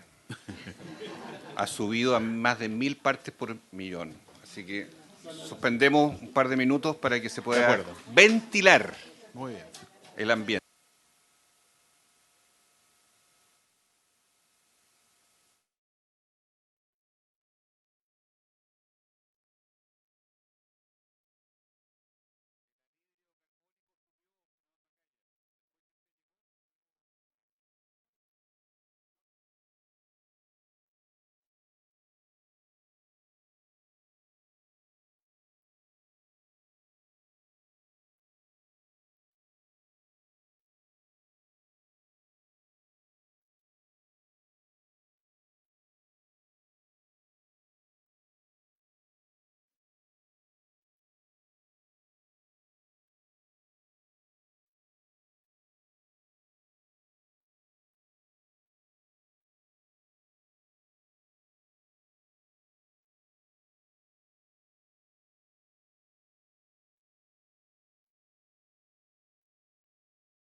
A la sesión, por favor. Vamos a pedir una prórroga de 15 minutos. ¿Habría acuerdo? Bien, 15 minutos. Superintendente, tiene la palabra, por favor, para que retome. Gracias, presidente. Bien, como decía recién, bajó el anhidro carbónico. Y lo planteó la ministra en su intervención, esta indicación lo que hace es primero establecer cómo operará la circular que va a establecer el mecanismo que hemos conversado. Silencio, por favor, les pido silencio. ¿Ya? El artículo 2, de hecho, dice la superintendencia determinará por medio de una circular cómo se va a ejecutar la adecuación de los precios a la tabla de factores única de la circular 343, diciendo que además al mes subsiguiente de dictar esta circular, vamos a proyectarlo a 60 días, 2 meses después, entraría en vigencia. O sea, se dicta, por dar un ejemplo, en agosto, 2 meses después entonces tendría que aplicarse esta adecuación, digamos, a la tabla de factores de la circular 343. ¿Ya? Sí, senador Chumán. No. Micrófono, respecto por favor. Lo vamos a leer para que... Ya. Entiendo que los 60 días son después de la circular. Dice, la obligación de adecuar el precio final de todos los contratos previsionales de salud que se encontraban vigentes y que no empleaban la tabla de factores de la circular 343 deberá realizarse el mes subsiguiente. O sea, la adecuación de los planes al mes subsiguiente de dictada la circular. ¿Por qué toma diciembre el 22, superintendente? Porque ese es el momento del fallo de la Corte, el punto de corte. Exactamente. ¿Ya? Claro, el 1 de diciembre. Sí, de noviembre. El primero, el que marcó la pauta, sí. que marca el antes y después. Sí, me refiero a la primera sentencia del segundo fallo de la materia de tabla factoria. Después viene la obligación de adecuar, y ahí, como decía la ministra, va reiterando conceptos que están contenidos en los mismos fallos, donde la obligación no podrá importar, digamos, alza de precio, y tampoco una reducción, y aquí es coherente con lo que se acaba de aprobar, por debajo entonces de la cotización legal obligatoria vigente. Recordemos que se acaba de plantear que no van a haber planes por debajo de ello, ¿ya? Después en el punto 2, en el numeral 2, habla de la suspensión del cobro por las cargas no natas y menores de 2 años, que también lo contienen los distintos fallos, ¿ya? El numeral 3 habla de la obligación de informar a la superintendencia todos los contratos que en ocasión de la aplicación de los numerales anteriores resulten un precio final inferior al cobrado y percibido por la institución respectiva. Por lo tanto, se señala aquí las diferencias en unidades de fomento por cada uno de ellos y se especifica si la diferencia ocurre por la aplicación del numeral 1 o 2 precedente. La forma entonces en que se va calculando entonces esta diferencia que se va generando al adecuar los precios a, a la nueva tabla única de factores. Después la obligación de restituir en los términos consignados ya en los artículos 3 y siguientes, ¿ya? Y las cantidades percibidas en exceso por las instituciones de salud previsional, ¿ya? En los términos consignados en el artículo 3, también la obligación de restitución, va explicando en el caso también de los menores de 2 años cómo se va a generar. Después dice, calculado el precio final de los contratos de conformidad al numeral 1 anterior, las ISAPRES solo podrán realizar un alza de precio final en dichos contratos cuando se funden la incorporación de nuevas cargas. Recordemos que esto también lo dice el fallo de la Corte.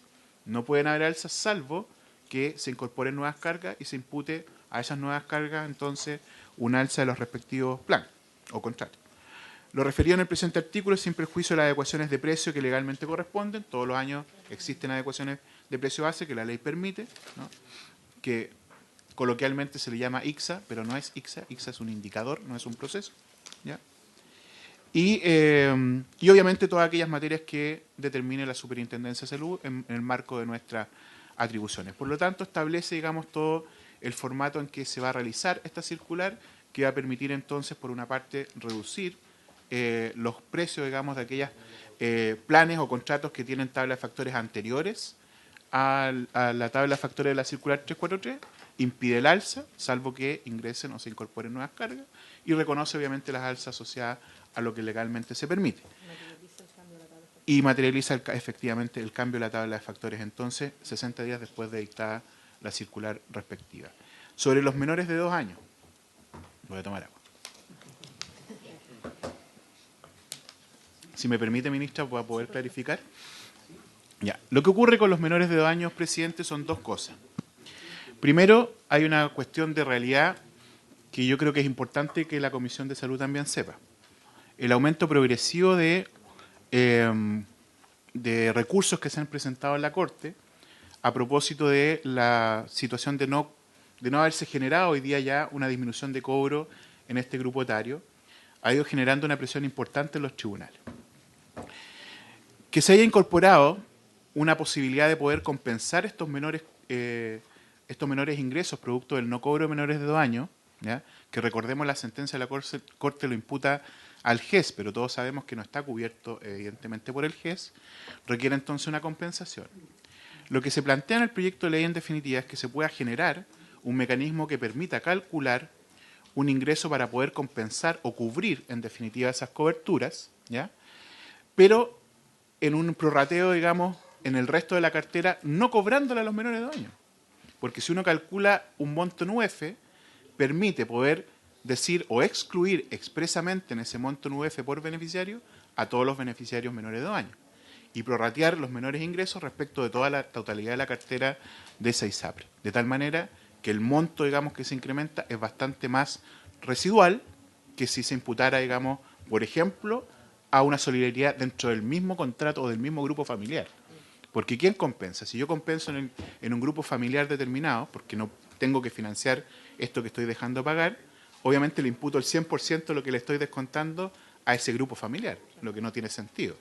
Sin embargo, cuando se prorratea en el resto de la cartera, se incorpora un principio de solidaridad, la mutualización, ya voy a hablar de eso. La mutualización. Pero una mutualización adelante, ¿ya? Como le damos carácter moral a los instrumentos, yo quiero especificar aquí.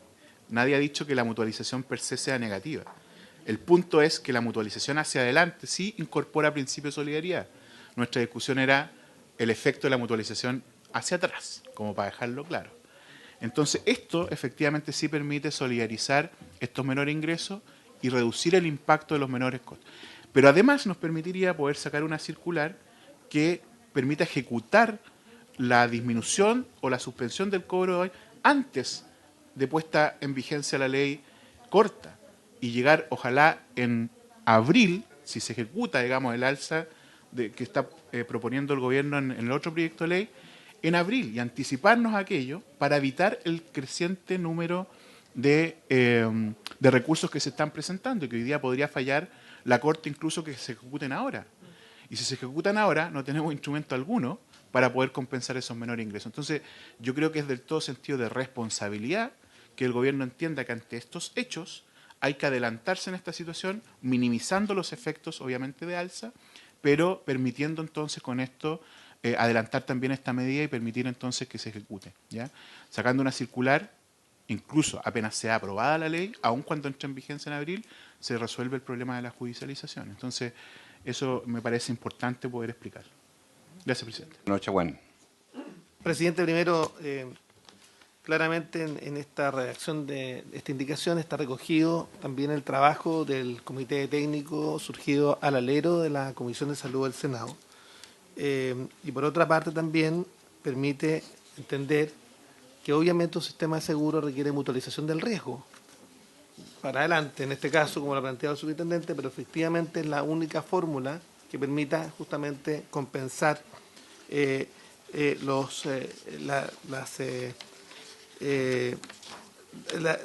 la exención de pago respecto a los menores de 2 años. Entonces, en ese contexto, yo diría que está bien dirigida y, por supuesto, recoge el trabajo del comité técnico y, por supuesto, la voluntad de la Comisión de Salud que se expresó justamente en la integración de los miembros de ese comité técnico y, por supuesto, también en las conclusiones. Pero vuelvo a insistir, este es un tema que tiene que ser un sistema. Es un tema que tiene que ser un sistema, es decir, la aprobación, esperamos, del reajuste al sector público que incorpora como ley miscelánea el tema del GES y el adelantamiento de la aplicación del ICSA. Por otra parte, esta ley corta y por otra parte la reforma a la salud, porque la única forma de darle sostenibilidad a la provisión mixta en salud es justamente avanzando en una reforma. Y la invitación que yo quiero hacer a la ministra, porque yo creo que es una de las normas clave y que está en el corazón de los fallos de la Corte Suprema, es justamente invitarla a no desaprovechar esta oportunidad que es histórica para avanzar en una reforma a la salud. Gracias, presidente. Sí, yo quisiera precisar también como consulta y pregunta. A ver, porque la mutualización, sabemos que el Ejecutivo la desestimó para efecto del cálculo del pasivo, habiendo sido una propuesta hecha del Comité Técnico. Quisiera entender entonces si hay bondad prospectiva y hay maldad retrospectiva, judicialmente hablando, porque se ha dado razón jurídica para desestimar ese criterio. Criterio que yo considero opinable, por lo demás, no estoy aferrado a ese punto, pero quiero entender exactamente cómo se hace aplicación en una u otra circunstancia de la llamada solidaridad dentro del sistema, y en este caso para el cobro que se suspende por efecto judicial de los no natos menores de 2 años, pero que viene asociado al indicador que ustedes proponen ayer, ¿verdad?, en el ICSA nuevo, con un agregado especial de redistribución de ese costo en toda la cartera. Entonces, uno entiende que si se aplica al mismo grupo, lo que dijo usted, superintendente, está bien. Pero aquí estamos haciéndole pagar al conjunto. O sea, la Corte dice no le cobre y resulta que el mayor costo de no cobrar, el efecto económico, se traspasa al bolsillo del usuario, producto de este ICSA asociado a ese punto que además de retirar la MLE, en fin. Yo quisiera que ustedes lo aludieran esto, porque estos son temas que están íntimamente relacionados, sobre todo el cobro no nato, que es el tema que en la Cámara está en debate y que nos va a llegar la próxima semana acá. Pero como estamos viendo el tema permanente del cobro de los no natos y menores de 2 años, creo que es bueno que ustedes aclaren muy bien este punto ahora para efectos de esta legislación permanente. Diputada Gasmuri, antes de... Y después Gracias, presidente, porque en el mismo sentido de lo que estábamos hablando del cobro de los nonatos, la duda, aquí lo pregunto desde el desconocimiento y la confusión, porque algo hemos hablado para entender. Esta orden, digamos, impide, esta orden de la Corte, este fallo de la Corte impide cobrarle a los nonatos. ¿Pero por qué este fallo? Porque a los menores de 2 años. Porque ya estaban incluidos en el cobro del GES. Entonces, mi pregunta es, si eso sigue estando ahí y ahora lo mutualizamos de esta manera, ¿no estamos igual cobrando 2 veces? Buen punto. Ministra. Sí, primero y después el superintendente. Con respecto al tema de los menores de 2 años, efectivamente la Corte pide la suspensión del cobro hasta que cumplan con aquella edad y plantea que está recogido el costo de las prestaciones en el GES y posteriormente en el segundo fallo pide que el estudio de verificación de costos incorpore de alguna forma el costo de los menores de 2 años dando cuenta de que ese cobro no existe. O sea, no es que esté siendo incorporado en el GES en la totalidad las prestaciones del menor de 2 años. Si ustedes recuerdan, en el GES tenemos 87 problemas de salud, se incorpora, por ejemplo, la neumonía ambulatoria, pero el brote de virus sincicial que vivimos este invierno, que significó miles de hospitalizaciones de niños, no está cubierto en el GES. Entonces, siendo esa una de las prestaciones que son con mayor frecuencia y costo, tanto para el seguro público como para las personas que están afiliadas al seguro privado. Entonces, esa es una demostración, en el fondo, de prestaciones que no están incluidos en los problemas priorizados. ¿Qué problemas sí están incluidos? Está el cáncer infantil, que lo incluimos desde el primer momento, están las patologías perinatales, que también está dentro del paquete de las primeras 15. A mí me tocó, de hecho, diseñar el paquete del GES en los primeros hasta los 56 problemas. Está las perinatales, están las malformaciones congénitas, cardíacas, la cirugía cardíaca, que fue incluso dentro del paquete de las 3 primeras que se diseñaron y que son de un costo elevado, pero no son de una frecuencia tan alta como, por ejemplo, los cuadros respiratorios hospitalarios. Entonces, efectivamente, hay servicios que se prestan a los menores de 2 años y que no están recogidos en ninguno de los instrumentos en este momento. Por eso lo que se pide en la indicación que nosotros entregamos es que la superintendencia fije el gasto, no un plan del menor de 2 años, sino que cuánto es el gasto en los menores de 2 años y eso se prorratee entre todos los afiliados. Eso es. Intendente. Gracias, presidente. A ver, lo primero que yo quiero decir es lo siguiente. El problema que tenemos claramente tiene que ver con el equilibrio que se genera o se debe generar a propósito de fallos que tienen como efecto la disminución de ingresos. Estamos claros, ¿no? ¿Cómo se puede equilibrar estos menores ingresos? O se traspasa la totalidad de los menores ingresos de nuevo a la cartera, o se comparte de alguna forma también con quienes deben pagar, que son los que han sido sentenciados, ¿no? De hecho, voy a decir algo a título personal, ministra, si me lo permite, porque me hago responsable de esto que voy a decir, pero gracias. Así es personal, sí. No, sí. Yo planteé el otro día en un medio de comunicación que una de las formas de avanzar, una de las, es que las ISAPRES también aumenten capital, ¿no? Ya. No voy a responder respecto de lo que recibí de vuelta. Del ministro de Hacienda. De varias personas, digamos, ¿no? Yo entiendo que no es la única forma, ¿no? Pero entendemos que esto requiere también participación de los privados. Bueno, al día siguiente que yo opiné, nos ha llegado un hecho relevante donde una ISAPRE aumenta 2.000 millones de pesos de capital. Hoy día, en el Mercurio de Santiago, otra ISAPRE anuncia un aumento de capital de 10.000 millones de pesos. Quiero decir con esto que obviamente la industria ha tenido que responder, no a lo que yo he dicho, obviamente, sino que a la situación a la que se está enfrentando. Porque hoy evidentemente se requiere, para poder enfrentar los próximos meses, aumento de capital. Pero también se requiere aumento de ingresos. ¿Ya? En eso también hay que ser objetivo. Hoy día se empieza a ejecutar una disminución de ingresos del orden del 12%. ¿Ya? Evidentemente este aumento de capital puede ayudar a empujar a que lleguen más adelante las ISAPRES, pero no necesariamente a resolver el problema. Y ahí es donde tenemos que ir haciéndonos cargo de estos otros elementos. En el caso de los menores de 2 años, si tenemos que adelantar la medida a propósito de los problemas de judicialización, tenemos entonces que poder compensar también en este sentido esos menores ingresos. Aún no hemos aumentado ni un peso respecto de ese 12% menos producto del GES. ¿Ya? Estamos haciéndonos cargo de los menores de 2 años. Pero podemos adelantar esta medida.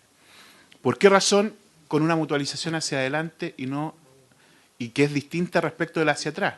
porque en este mismo caso de los menores de 2 años se genera una deuda, ¿ya? Y la deuda tendrá que ser pagada respecto a aquellos que pagaron más, o sea, aquellos que tienen menores de 2 años y que siguen pagando hasta el día de hoy. Esa deuda se genera y se paga respecto a ellos. No se mutualiza la deuda, no se disminuye la deuda. La deuda sigue siendo la misma respecto de aquello que cada una de las personas pagó producto de tener un niño menor de 2 años, ¿ya? Sin embargo, hacia adelante, ¿cómo equilibramos los menores de ingresos? ¿A quién le imputamos esto? Ya hubo capitalización y seguramente va a seguir habiendo capitalización, ¿ya? Pero también tenemos que aumentar los ingresos. Entonces, en ese sentido, 2 formas. O sea, o le aumentas el ingreso con un principio más bien de sálvese quien pueda, digamos, ¿eh? El grupo familiar tiene que aumentársele el valor de su plan, o eventualmente, solidariamente, toda la cartera de la respectiva ISAPRE, digamos, de alguna manera u otra, asume esos menores ingresos, entendiendo que ha habido también gestos, sino que claramente señales de capitalización respecto de algunas ISAPRE. Entonces, el conjunto del problema, no solamente los menores de 2 años, para que lo veamos en lo global, va a requerir, en resumen, aumento de capital y aumento de ingresos para poder enfrentarlo de mejor manera, ¿no? El tema del GES para poder discutirlo, digamos, en otro momento, porque es otro proyecto de ley, pero es lo que se ha estado tratando de buscar, digamos, con estas distintas alternativas. ¿Por qué es malo hacia atrás, presidente? Porque si usted cobró individualmente, no puede solidarizar la deuda, a mi juicio. Pero además de eso, que es una opinión personal, la Corte ha sido súper clara, contrato a contrato. Y por esa razón, si uno solidariza esa deuda, la mutualiza hacia atrás, no vamos a dar cuenta de la real deuda o diferencia que existe entre cada una de las personas. Entonces yo, si me devuelven menos de lo que he calculado que me deben, obviamente que voy a ir a la justicia a reclamar por qué me devolvió menos. Ah, no, es que mutualizaron la deuda. Yo dije contrato a contrato. ¿Cuál es su diferencia? 100, no 50. Entonces vamos a volver a reabrir el problema de la judicialización. Eso es lo que hemos planteado. Y esa es la diferencia entre mutualizar una deuda hacia atrás que hacerlo respecto a los menores ingresos que proyecta, digamos, una fórmula distinta hacia futuro de cómo ir compensando estos menores ingresos. Superintendente, ¿y cómo la gente se entera de que tiene derecho a una determinada cifra de monto de deuda, contrato a contrato? ¿Cómo las personas, estamos hablando de este fallo, de tabla única de factores, porque es evidente que al haber, decíamos delante, 30% por debajo de la cotización legal, ahora tabla única de factores pasivo, ¿de qué manera las personas saben el monto de lo adeudado, contrato a contrato, como usted lo ha señalado según virtud de fallo judicial? Porque este es una cosa un poquito abstracta en lo genérico, pero tiene que tener una traducción que permita clarificarle a las personas de carne y hueso que han vivido este proceso y dicen, bueno, yo tengo derecho a algo. ¿Cómo sé yo cuánto tengo derecho y que no me coloquen algo, gato por liebre, por decirlo así, que no sea la cifra que realmente corresponde que me paguen? Ministra. Sí, en la ley corta lo que nosotros estamos estableciendo es que cada una de las ISAPRES tiene que informar a la superintendencia respecto de las deudas, persona a persona, con RUT y NUF. Eso es lo que se establece. Esa nómina y esa forma de cálculo va a ser revisada de acuerdo al proyecto que nosotros estamos presentando por el Consejo Consultivo para su aprobación, junto con el plan de pago, junto con la propuesta, si es que requieren de un ajuste extraordinario, y también con la propuesta de medidas para mejorar la eficiencia del gasto. Esos listados persona a persona van a estar disponibles en la superintendencia. Va a ser la forma en que primero se va a revisar si corresponden en forma y, por cierto, pueden estar disponibles para la revisión de cada uno de los afiliados. Superintendente. Sí, y complementariamente, además, recordar que el proyecto de ley establece el reconocimiento de cuentas corrientes, cuentas individuales. Voy a hablar de cuentas individuales, porque uno tiende a pensar que es una cuenta corriente bancaria. Una cuenta individual, o sea, asociado al RUT, la persona va a tener una cantidad de dinero en excedente, de monto, no de dinero, en excedente que va a utilizar por la vía que ya conocemos de los excedentes como establezca la ley. Entonces, por esa misma razón, ¿ya? Esto, tal como lo ha dicho la ministra, se calcula individualmente y se disponibiliza individualmente. Entonces, no puede ser que se haya cobrado de más a una persona y después se le reduzca esto simplemente por prorratear una deuda con el resto, digamos, de la cartera, y además porque, insisto, el fallo lo dice contrato a contrato. Está don Gonzalo Regada, senador Gaona. Una acotación breve, por favor. Gracias, presidente. Sí, dos comentarios. Uno respecto de los niños menores de 2 años. Nosotros coincidimos con la superintendencia en tener una medida proactiva en relación a esta materia. Nos parece que efectivamente la Corte ha señalado, por las razones que ellos han estimado, con las cuales nosotros tenemos diferencias, no nos parece que los costos de los menores de 2 años estén incluidos en el GES. El GES es una cobertura ¿cómo se llama? Donde se señala cada enfermedad y los niños de 0 a 2 años tienen múltiples enfermedades, muchas de las cuales obviamente no están en el GES. Pero nos parece muy adecuado lo que está haciendo la superintendencia, de incorporar los costos de manera que estén financiados efectivamente esta instrucción de la Corte, que obviamente que hay que cumplirla indistintamente de las diferencias que tengamos. Pero además de eso, respecto a este artículo que se está leyendo y que se está conversando, el número 12, yo quisiera señalar que en el número 1 de este artículo, donde dice que la obligación de adecuar el precio final se hará respecto a los contratos vigentes el 1 de diciembre de 2022, en nuestra opinión, esa parte de la indicación, como está señalada, se aleja del fallo de la Corte Suprema, porque la Corte Suprema señala que los ajustes de precios se deben hacer a los afiliados que están siendo administrados por las compañías. Y naturalmente que muchos de los afiliados vigentes a esta fecha que se señala aquí, 1 de diciembre de 2022, al día de hoy ya no están vigentes en las compañías. Así que ahí tenemos una diferencia con la indicación que se está proponiendo en este artículo, presidente. Y en segundo lugar, decir que aquí dice, también en este número 1, en la parte final, dice que proceso que deberá realizarse, se refiere al ajuste de los precios al cambiar de tabla, que deberá realizarse el mes subsiguiente de dictada la circular. También tenemos, nos parece que ahí hay una complicación, porque se establece que los precios se deben bajar 2 meses después de que se dicte la circular por la superintendencia, y hay que recordar que se nos va a instruir en ese momento que nosotros propongamos un plan mediante el cual se pagan las deudas y un plan mediante el cual ajustamos los ingresos para poder obtener un equilibrio financiero. ¿Y cuándo podríamos incorporar ese ajuste? Cuando ese plan se apruebe.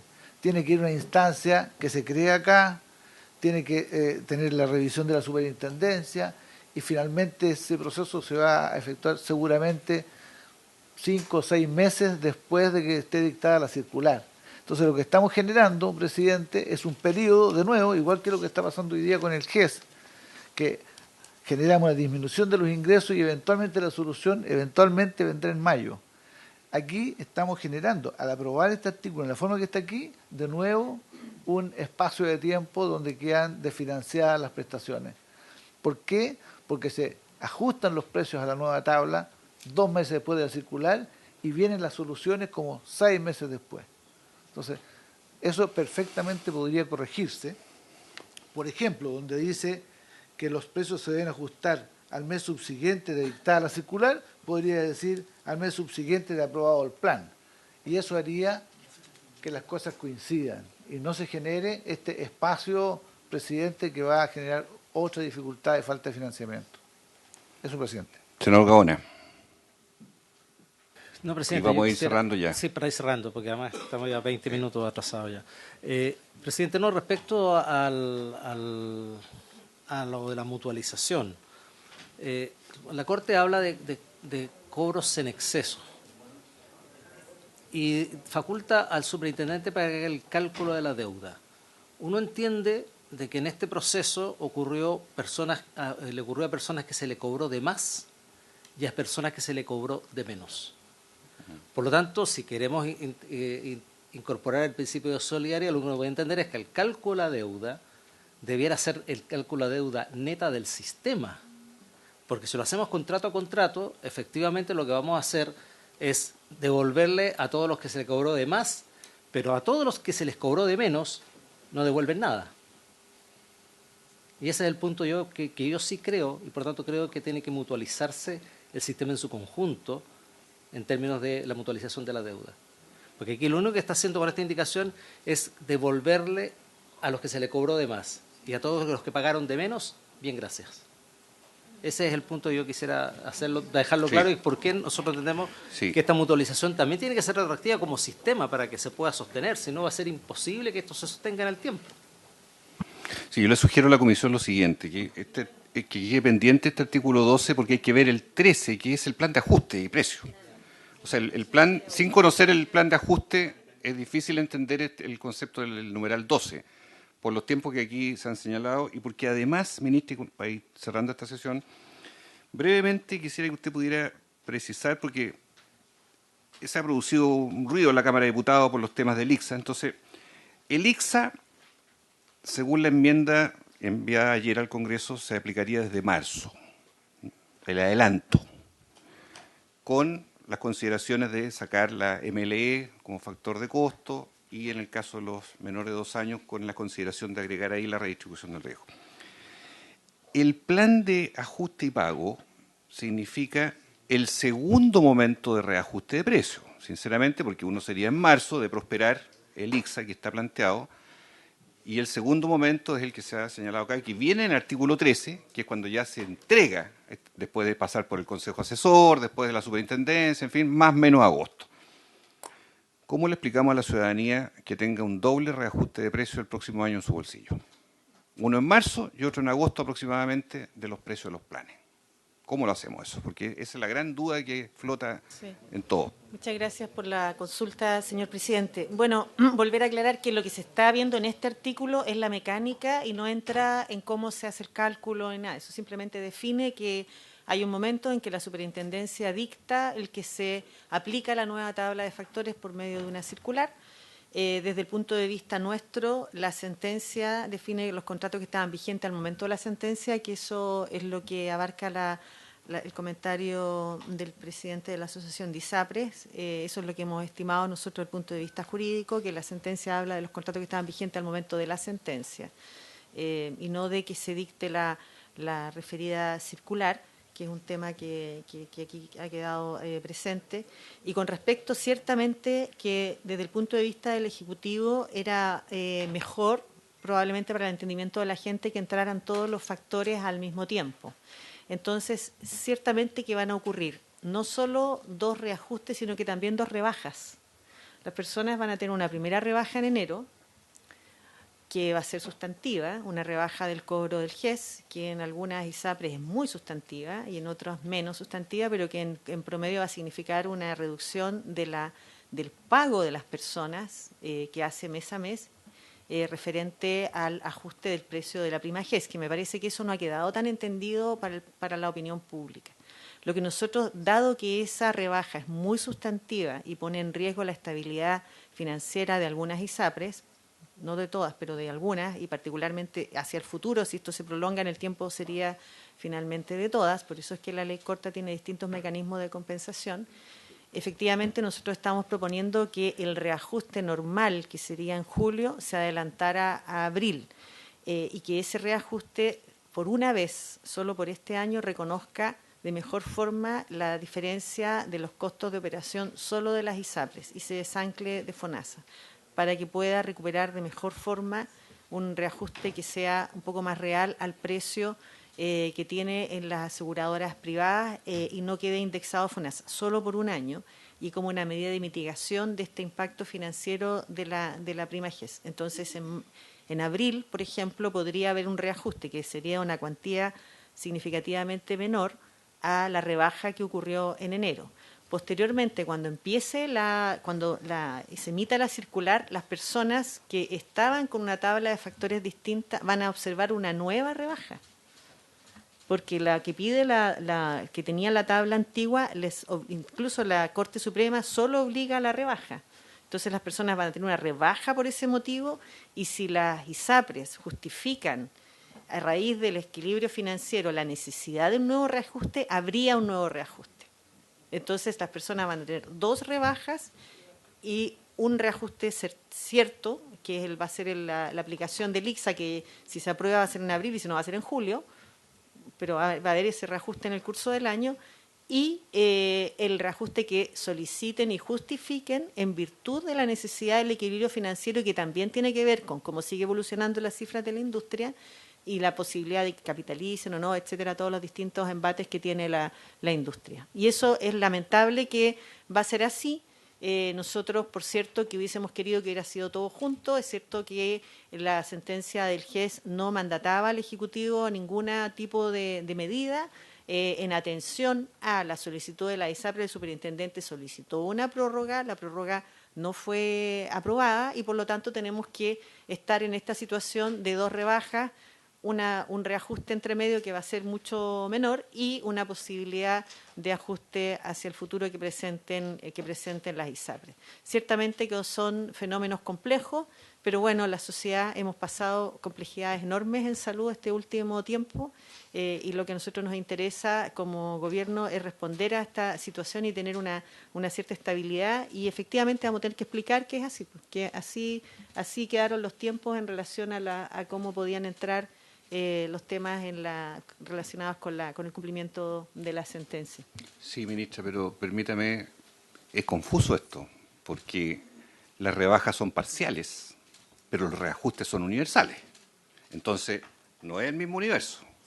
Cuando viene, depende del monto del GES que tenía cada cual, pero el ICSA es universal y el reajuste de precio final, que viene en agosto, también es al conjunto según los planes que tenga cada una de las ISAPRE. Entonces, ¿cómo le explicamos a la gente? De partida, ¿cómo le explicamos a la gente cuál es su rebaja? La gente no comprende que ya este mes estén descontando, cuánto le descuentan, por qué le descuentan, cómo queda respecto a GES y por qué la gente tiene que volver a castigar su bolsillo con alzas dobles el próximo año. Ese es un problema, lo dejo planteado no para discutirlo ahora, porque estamos ya sobre la hora y en el número 13 vamos a tener que abordar esto de manera más precisa, y además el ICSA, que está ahí en su tramitación en la Cámara de Diputados un tanto tormentosa, pero eso tiene que aclararse, porque es un tema esencial no recargar el bolsillo del usuario y el afiliado. Diputada, por último, estamos terminando. Sí, para cerrar, claramente hoy día, como saben, recibimos el tema del artículo 99 del ICSA en la Comisión de Salud de la Cámara de Diputados y Diputados, y lo hemos señalado, tenemos un amplio consenso en que nos hubiera gustado que no se mezclaran las dos conversaciones, así se lo hemos señalado claramente a la ministra.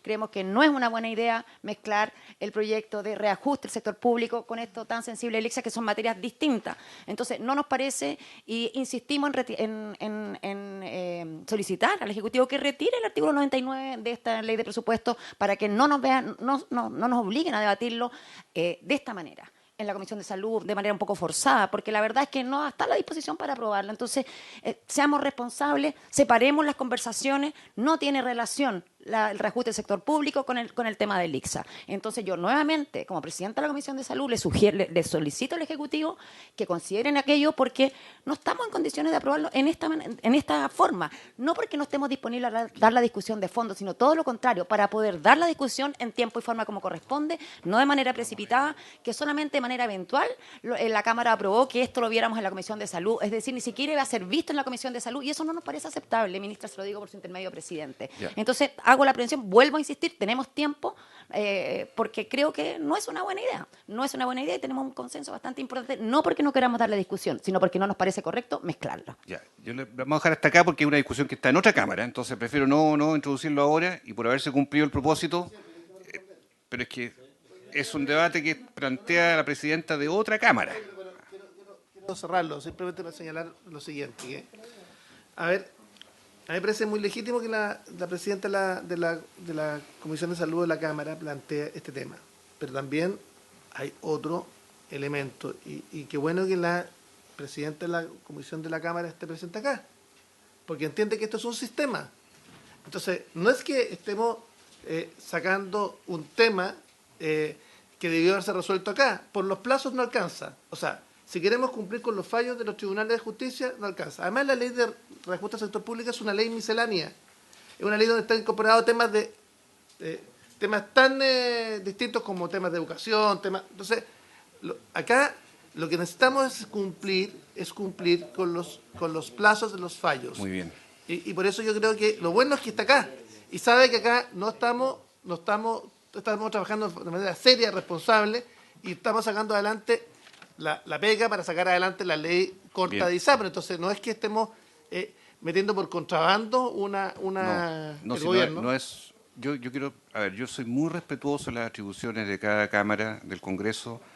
La diputada ha hecho un planteamiento, es la presidenta de la Comisión de Salud, debemos respetar ese planteamiento, es la decisión de ellos. Ellos tienen la iniciativa en este minuto de ley con ese articulado, así que, por favor, mantengamos la autonomía en eso de la toma de decisiones. Nosotros seguiremos viendo los temas. ¿Están relacionados? Sí, pero también hay decisiones que tienen que en conciencia resolver los diputados. Muchísimas gracias por haberse cumplido el propósito. Se levanta.